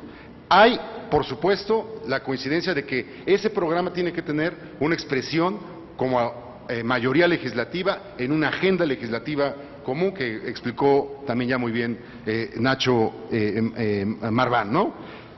Donde empieza a haber, creo yo, los derrapones y donde las tuercas no están tan afinadas ni tan lubricadas es si este gobierno de coalición tiene una expresión en el gabinete, ¿no? ¿Y de qué manera va a tener expresión en el gabinete? Donde las cosas empiezan a complicar más en esta misma ramificación es si va a existir la famosa moción de censura. Mi punto es el siguiente: si establecemos como obligatorio el gobierno de coalición y por lo tanto tenemos que poner la moción de censura, porque el diseño lo lleva necesariamente, pues ya mejor vayamos al parlamentarismo. Muchos de los problemas que ha tenido América Latina es por sumar piezas incoherentes o inconexas que acaban pues asfixiando o tronando los dispositivos y la maquinaria del propio sistema de gobierno, ¿no? Para decirlo de otra manera, si nosotros ponemos la moción, o si ustedes ponen la moción de censura como una condición constitucional para el gobierno, creo que estamos generando en el escenario real del pluralismo mexicano las posibilidades para que el presidente se la viva a salto de mata defendiendo a sus jefes de gabinete, a sus secretarios, a sus ministros, y que inyectaremos un enorme mecanismo de inestabilidad en los gobiernos federales. Creo, por lo tanto, o prefiero, por lo tanto, en este momento histórico, la idea de la opción para ejercer el gobierno de coalición, pero no es baladí, porque abrir la puerta en la Constitución lo hace exigible políticamente desde la oposición. Y es una variación que creo vale la pena explorar. Termino diciendo, lo que me parece que ustedes, relatores, senadores, tienen que cuidar hasta, hasta el último detalle, es la coherencia constitucional de las propuestas. No todas son compatibles. No imaginemos la reforma política como un cajón desastre donde caben todas las piezas y todos los elementos. Y también creo hay que, como la recomendaba mucho el recientemente fallecido Albert Hirschman, hay que contener muchísimo las ganas de resolverlo todo, ¿no? O de anticiparse a resolverlo todo en la política. Eso no se puede. Siempre va a haber problemas aquí, siempre va a haber problemas allá. Creo que fórmulas como los que planteó Ignacio Marván ahora ayudan a dar esos pasitos hacia una posibilidad de que el problema de la fractura entre legislativo y ejecutivo tenga una salida constitucional dentro del régimen político mexicano. Si eso lo hacen, creo que habrán dado un paso muy importante y para mucho tiempo y para el fortalecimiento de la democracia mexicana. Muchas gracias, Ricardo. Eduardo Juchín, por favor. Gracias. Bueno, decía Ricardo, vayamos al parlamentarismo en vez de hacer un régimen híbrido, es la impresión que tengo. Yo digo, pues sí, vamos. El problema es que fuera de esta mesa no habrá muchos que quieran ir. Es un presidencialista, confeso. Ni siquiera en esta mesa hay muchos que quieran ir al parlamentarismo. Pero yo creo que hay un punto fundamental que está en uno de los documentos que nos hicieron llegar, creo que se llama Razonamiento de la Agenda, que yo creo que no debe desestimarse ni en esta mesa ni en ninguna.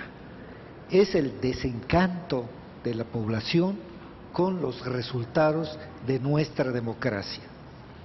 A mí me alarmó sobremanera la encuesta de Latino Barómetro, creo que es de 2011, donde mencionaba que había una aceptación importante entre los mexicanos de un gobierno autoritario. La pregunta señalaba incluso lo militar. Sí, este gobierno le resolvía los problemas económicos, y si no recuerdo mal, había más de un 40% que decía sí. Era uno de los más altos en toda Latinoamérica.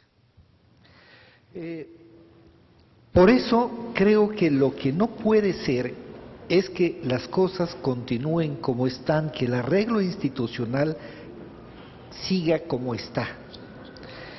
Ciertamente las propuestas muy puntuales de Ignacio Marván son desde luego atendibles.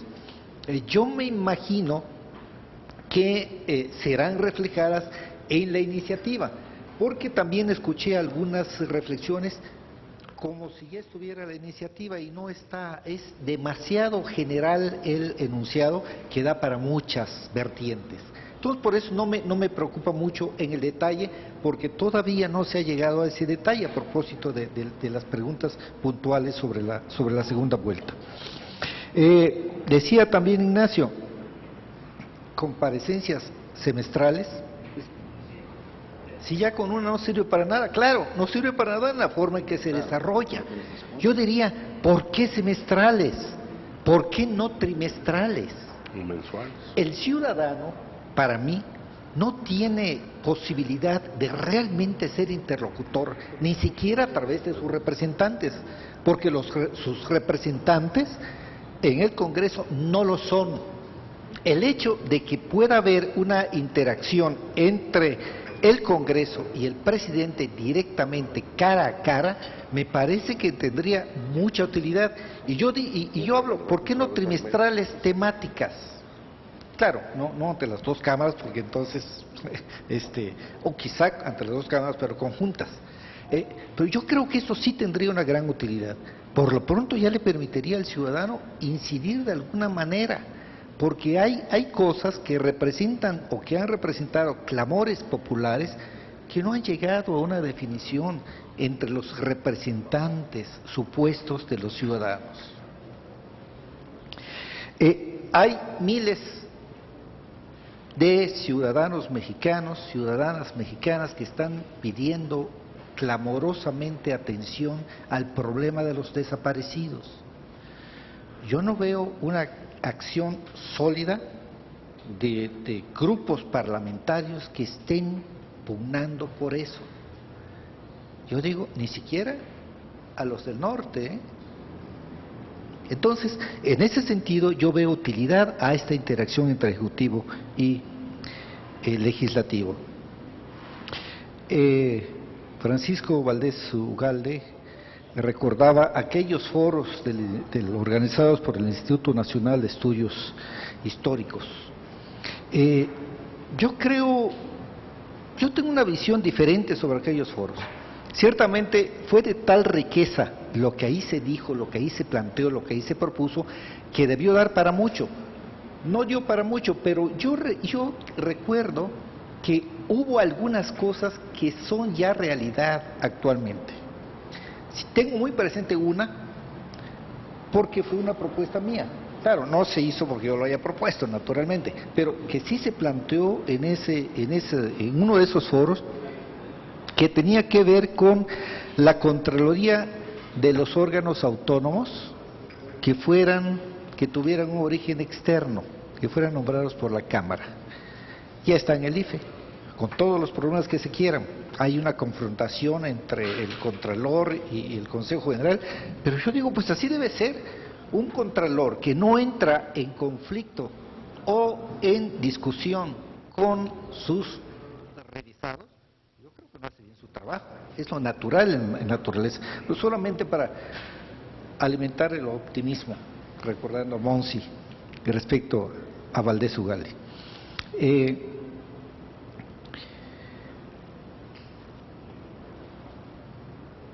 Creo que son las... Bueno, algo decía Andrés con relación a los estados, que los estados son un problema mayúsculo en términos de institucionalidad, en términos de cumplimiento de la Constitución, en términos de la división de poderes y, por supuesto, en términos electorales, ¿no?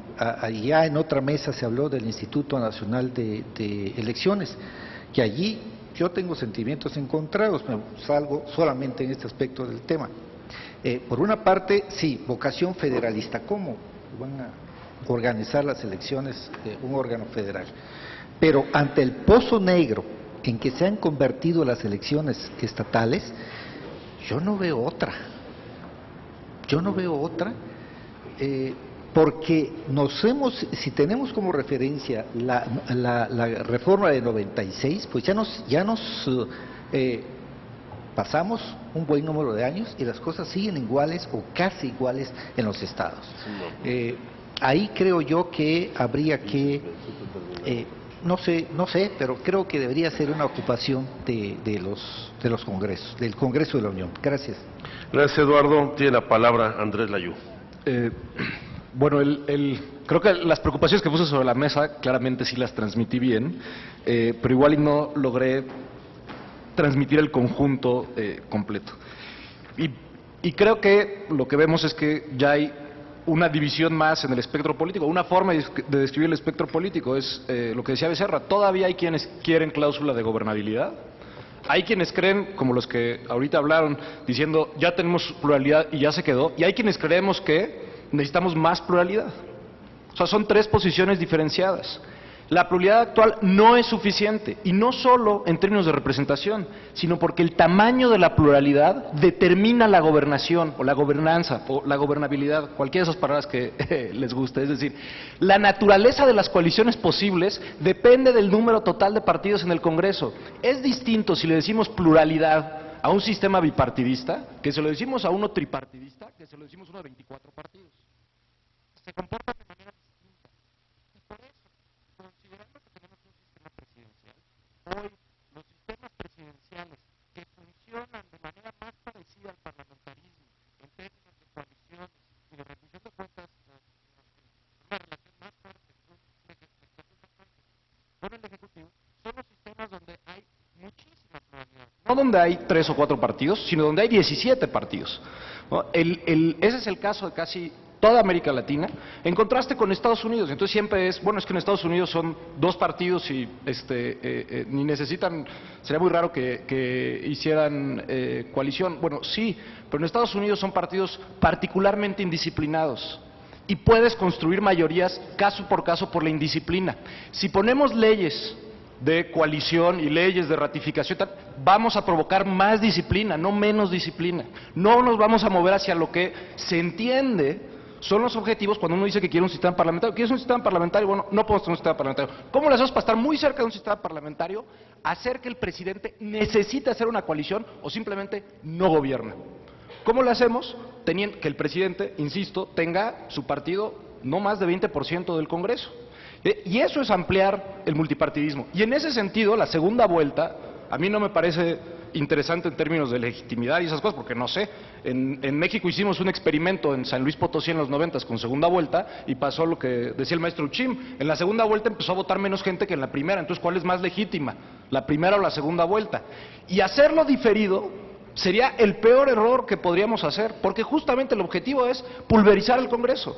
Y lo que hace la segunda vuelta, entre algunas de sus virtudes, es pulverizar el Congreso. Más personas van a querer participar en la primera vuelta, porque entre más participen es más probable que brinques a la segunda vuelta. Entonces, ¿Qué es lo que pasa? Que hay un cambio importante en la investigación de ciencia política, que hasta mediados de los 90 decía el presidencialismo y el multipartidismo son incompatibles. Lo que vemos hoy estadísticamente es lo contrario. Entre más partidos hay en el Congreso, más estable es el sistema presidencial, y no es cierto que es más difícil construir la coalición para el presidente, al revés. Los integrantes de la coalición, a ser muchos chiquitos, se vuelven intercambiables. Y entonces, un partido tiene un cargo en el gabinete, te peleas con ese partido, bueno, pues entre los 17 partidos habrá otro que tenga el mismo número de diputados y entra en tu coalición un partido sustituto. ¿Es eso lo que ha pasado? Digamos, en el caso más obvio es en el de Brasil. Ahora, cuando sucede eso, y en parte tiene que ver con las candidaturas independientes, que creo que no es la mejor forma de pulverizar el Congreso, es decir, ojalá y fuera con partidos chiquitos, funcionan distintos los partidos chiquitos que los candidatos independientes. Se me fue la idea por completo. Pero regresando a la discusión, también hoy en la mesa anterior a Diego Valadez, y ahorita le entró a eso Becerra, y es si se hace obligatorio o no la ratificación del gabinete, por ejemplo.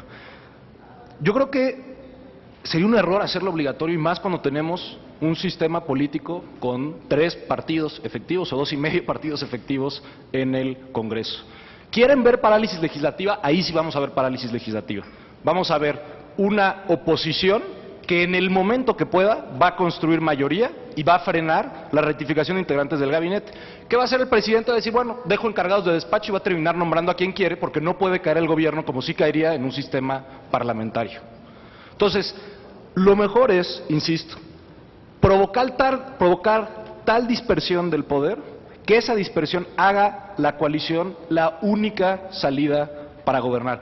Y ya después, si necesitamos legislar, que no estoy seguro siquiera que sea necesario, ¿qué quiere decir que el integrante de un partido esté en el gabinete? No quiere decir mucho más que hacemos un acuerdo público, como se hace en los sistemas parlamentarios cuando hay coalición, y pues en ese acuerdo público incluye que tienes 3 puestos del gabinete. Eso es como que es muy raro cuando se habla de legislación de gobiernos de coalición, porque el gobierno de coalición es un hecho efectivo de la distribución del poder. Es muy raro pensarlo como producto de una legislación sobre coaliciones, en todo caso producto de una legislación electoral, de la segunda vuelta que pulveriza el sistema, y yo digo hay que pulverizarlo más. Entonces, segunda vuelta, hay que poner reglas de proporcionalidad pura en todo el país, con listas abiertas. Y entonces así garantizamos que rompemos las cúpulas de los partidos, y mejoramos la representación, pulverizamos el Congreso, que es pues, digo, más o menos como funciona en Brasil, que, insisto, tiene algunas virtudes. Sobre la preocupación de los estados, a mí también me preocupa lo que sucede en los estados. Sin embargo, nuestro sistema federal no es tan federal. Vemos cosas que están muy mal que suceden en los estados, pero si uno lo compara con otros sistemas federales como el argentino, es más desastroso, o incluso como los peores momentos del sistema federal estadounidense. Lo que sí sabemos es que todavía no estamos en un momento en donde no se puedan reventar las peores figuras del autoritarismo local en nuestro país. Nos gusten o no las coaliciones, demostraron que puede haber alternancia en el poder. El problema es cuando no puede haber alternancia en el poder, y la pluralidad es dinámica. Entonces, la pluralidad no llegó para quedarse en este país. La pluralidad en este momento sobrevive. Si el gobierno federal y los gobiernos locales hacen cosas y encuentran formas de darle la vuelta a lo que ha generado la pluralidad, lo van a hacer. Y podemos volver a la hegemonía de partido único, porque las bases de ese sistema siguen ahí. No fue lo que desmontamos, no desmontamos las bases de ese sistema hegemónico. Entonces, en los estados, una de las cosas es desmontemos las bases de este sistema hegemónico. Si viéramos en los estados, por ejemplo, partidos locales que representaran intereses locales y no nada más la disputa entre el gobernante y el partido nacional, o sea, no, el PRI y el PRI Sonora, eso es el ejemplo de partidos locales en Sonora. Bueno, pues es que esos no son partidos locales, eso es parte de una disputa nacional, y pues tienes ahí otra fuente de recursos y acceso al poder. Entonces, si tuvieras partidos locales, que en parte existirían si hay reelección, las disputas locales serían absolutamente de otra naturaleza de la que son ahorita. Gracias. Gracias, Andrés. Ignacio Marván, por favor. Gracias. Antes de responder puntualmente, yo sí quiero llamar la atención sobre un hecho. Si no se nos olvide que estamos en uno de los sistemas políticos más complejos del mundo. Es decir, es presidencial y federal. Nada más hay 4, Estados Unidos, Argentina, México, Brasil y Venezuela serían 5, pero es otra cosa más compleja. O sea, divides el poder horizontal y verticalmente. Y adicionalmente, estamos, nos guste o no nos guste, en un sistema de 3 fuerzas que obedecen a un patrón social, estructural, que es mucho más complejo que los ejemplos que nos pone Andrés, en donde hay más partidos, o como el caso de los Estados Unidos, que nada más hay 2. O sea, aquí por definición siempre el club de perdedores será mayor que el ganador, Y no vamos a modificar tan fácilmente ese patrón de 3 partidos. Entraríamos en problemas peores. Entonces, considerando que es un sistema presidencial y federal de división de poderes y pesos y contrapesos con 3 partidos, la verdad no hemos resuelto tan mal el reto del gobierno dividido, No ha habido parálisis.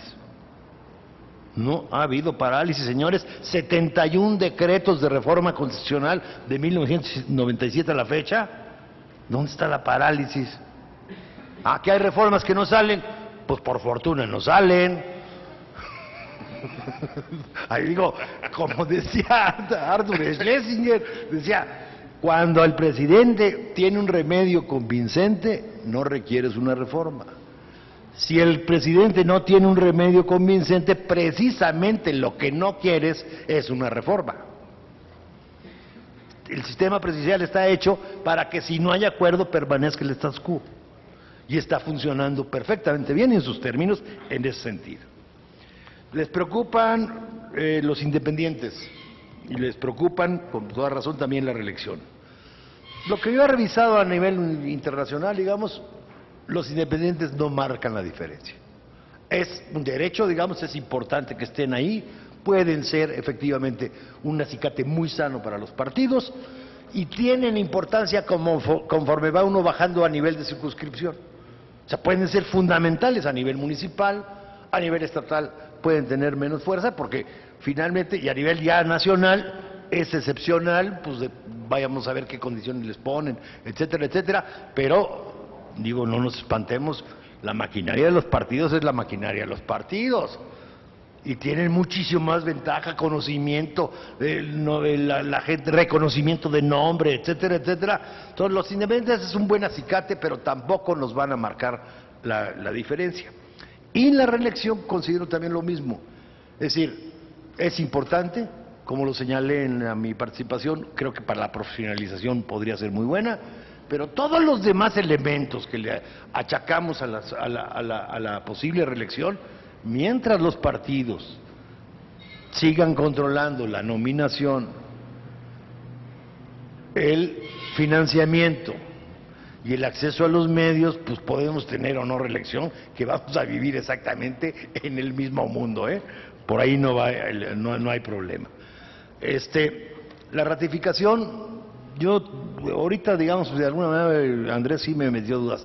Es sano, digamos, la ratificación para que el presidente justifique sus nombramientos, evidentemente defiendo absolutamente para que esto sea un régimen presidencial la libertad de remoción, pero sí tendríamos que buscar la manera en que eso no se prestara a la parálisis. Y no se nos olvide, en un sistema presidencial, los miembros ni siquiera hay gabinete, los secretarios de Estado, los responsables de las secretarías del gobierno federal, son primero y absolutamente colaboradores del presidente.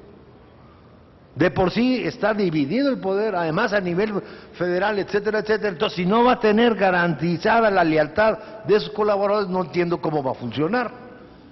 Entonces, ahí creo que no hay problema.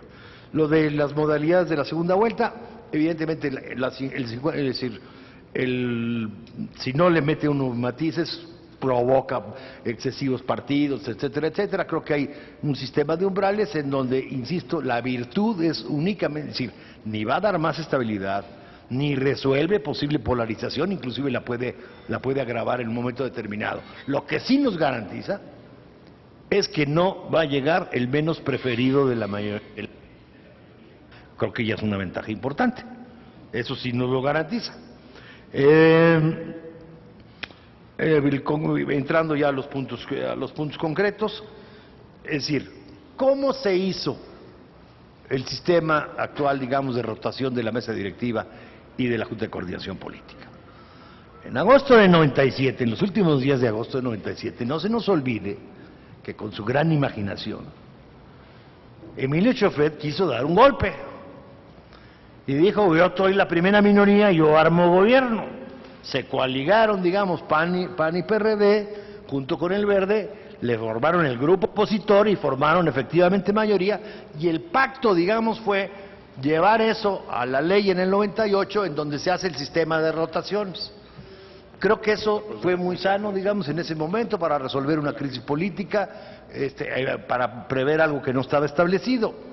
Sin embargo, evidentemente, no es un sistema que precisamente aliente, ahora sí que, el buen gobierno o la estabilidad dentro de la Cámara.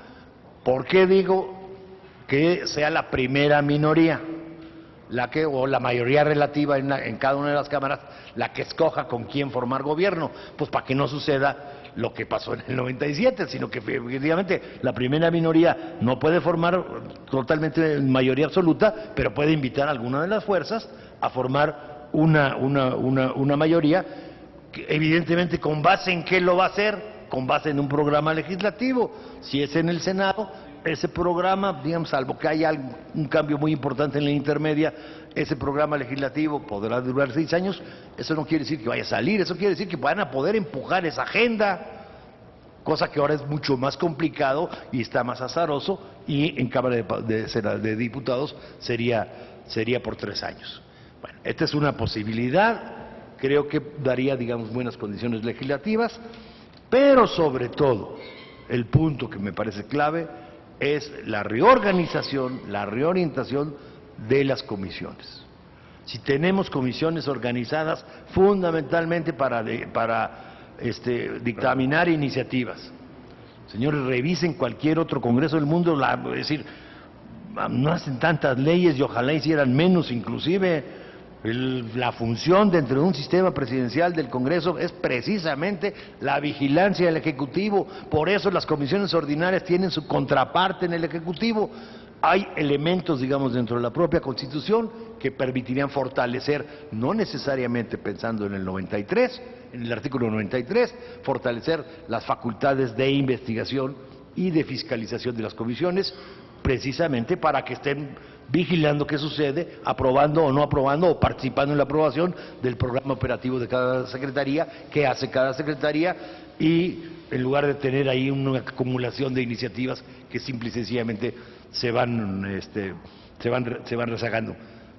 No creo que les guste mucho, pero yo creo también limitaría, como en algunos estados de la Unión Americana, la capacidad de los legisladores de dar iniciativas, la explosión de iniciativas que tenemos. Yo no sé si la debamos a las vigilancias que hace el Reforma y que no ha presentado ninguna iniciativa o qué. Es un absurdo, 5,000 por legislatura, 6, 7,000, o sea, es algo absolutamente improcedente que ni siquiera se puede tomar en serio. Y quiero cerrar con lo de las comparecencias.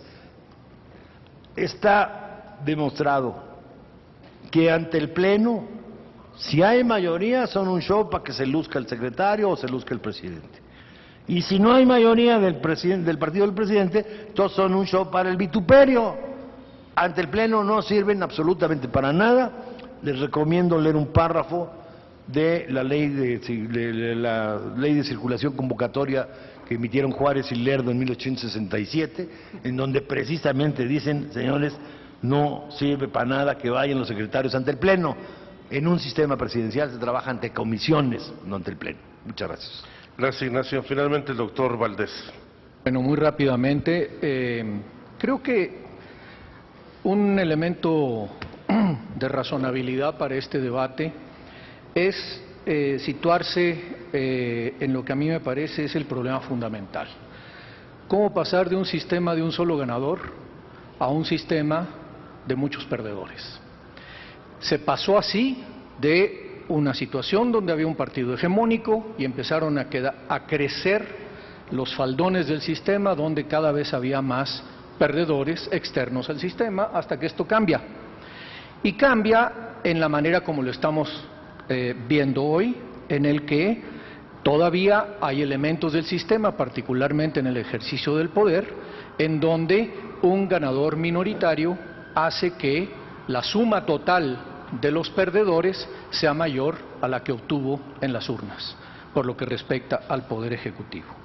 Me parece que ese asunto debe examinarse con cuidado en las reformas que van de 1928 a 1933 en la Constitución, que yo llamo una cirugía mayor o una refundación constitucional de la Constitución de 1917 y que es radicalmente diferente de la de 1917.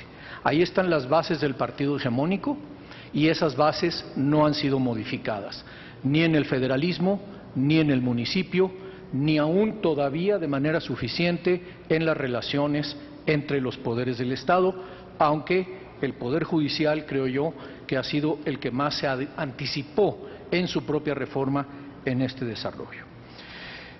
Por lo tanto, me parece que una figura como la del gobierno de coalición ofrece la posibilidad de que ante un ganador de mayoría relativa, es decir, de minoría absoluta, pueda incorporar o se incorporen al gobierno y por lo tanto a la responsabilidad y a la rendición de cuentas otras fuerzas políticas con un consenso convenido, que no va a poder ser el programa absoluto de cada una de esas tres fuerzas.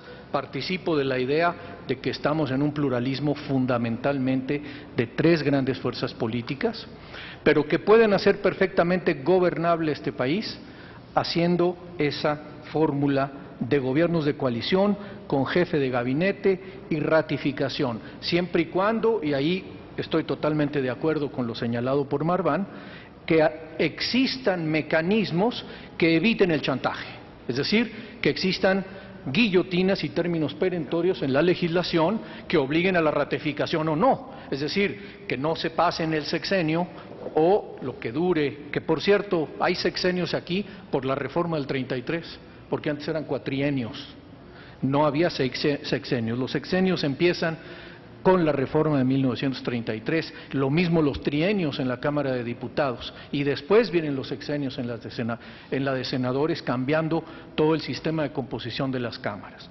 Habría que volver a eso para recuperar el espíritu democrático de la Constitución del 17 contra el espíritu hegemónico y autoritario de la Constitución del 33. Me parece que es un paso razonable, que no tendríamos que dar ese paso necesariamente con todas las garantías absolutas, porque si nos ponemos otra vez a pedir todas las garantías absolutas de que todo absolutamente funcione, nunca vamos a dar un paso. Yo creo que hay que ponerse de acuerdo en lo fundamental, y lo fundamental es que si se crea esa figura tenga garantías para su funcionamiento, porque no es para servir a los partidos el Congreso. El Congreso es para servir a la sociedad mexicana. Respecto de la reelección, me parece un punto fundamental, desde luego con otros elementos, porque no es solo la reelección, es la reelección y un conjunto de pesos y contrapesos en la forma de comportamiento de los parlamentarios y en la forma de comportamiento de los partidos. Pero me parece que abrir la reelección en forma indefinida, esa es mi postura, indefinida, sería la mejor manera de invertir los valores dentro de los partidos políticos para trasladarlos al Parlamento. Yo creo que fácilmente los jefes de los partidos estarían en las cámaras, en lugar de estar haciéndole la guerra a los que están en las cámaras o viceversa. Y esta figura, entre otras virtudes, podría tener esa, además de una vinculación con la soberanía definitivamente distinta. Hoy la soberanía está dividida entre el elector y los dueños de los partidos. como decía hace un rato, y cito a Marván, porque él lo dijo, pasamos del monopolio al oligopolio. En ese sentido tiene razón Andrés, que la pluralidad no está garantizada de por vida y puede haber regresiones absolutamente. En eso estoy completamente de acuerdo y no quise decir que llegó para quedarse porque fuera invulnerable por su propia naturaleza, sino porque es necesario protegerla precisamente con lo que se está pensando acá. Y finalmente, en cuanto a los estados de la República, pues yo llamaría otra vez a la revisión del 33, lo que le quitó al federalismo en México sus capacidades, lo que castró el federalismo en México fueron las reformas que dieron lugar a la formación del partido hegemónico, naturalmente en una situación coyuntural en donde ese federalismo era fácilmente confundible con la diáspora y la dispersión absoluta del poder, pero hoy en un esquema ordenado no tenemos un balance de poder en la federación entre municipio, ejecutivo y legislativo y poder judicial por otra parte, digno de ese nombre. Los gobernadores siguen siendo los mandamases de los congresos de los estados y siguen siendo, que me lo perdonen, los mandamases de los presidentes de los tribunales superiores de justicia y ni se diga de los municipios que viven de milagro, con la excepción de las grandes ciudades. Entonces, me parece que esa vuelta a un federalismo bien ordenado es absolutamente necesario para establecer los contrapesos, porque si no nos estamos yendo justamente al otro lado de la discusión, a nacionalizar absolutamente todo. Vamos a hacer un IFE nacional, vamos a hacer una Contraloría nacional, vamos a hacer una auditoría nacional, y entonces estamos rompiendo las bases cuando habría que empezar precisamente por yo creo que hay una clave fundamental ahí, la recuperación de la comunidad política originaria, que es el municipio y que vive de milagro en este país. Gracias. Bien, muchas gracias. Pues agradezco a Ricardo Becerra, Eduardo Puchín, Andrés Layuz, Ignacio Marván y el doctor Francisco Valdés sus intervenciones. Vamos a pasar de inmediato a la siguiente mesa. Ofrecer una disculpa a nuestros invitados, estamos con mucho atraso, pues agradecemos su tolerancia. Muchísimas gracias.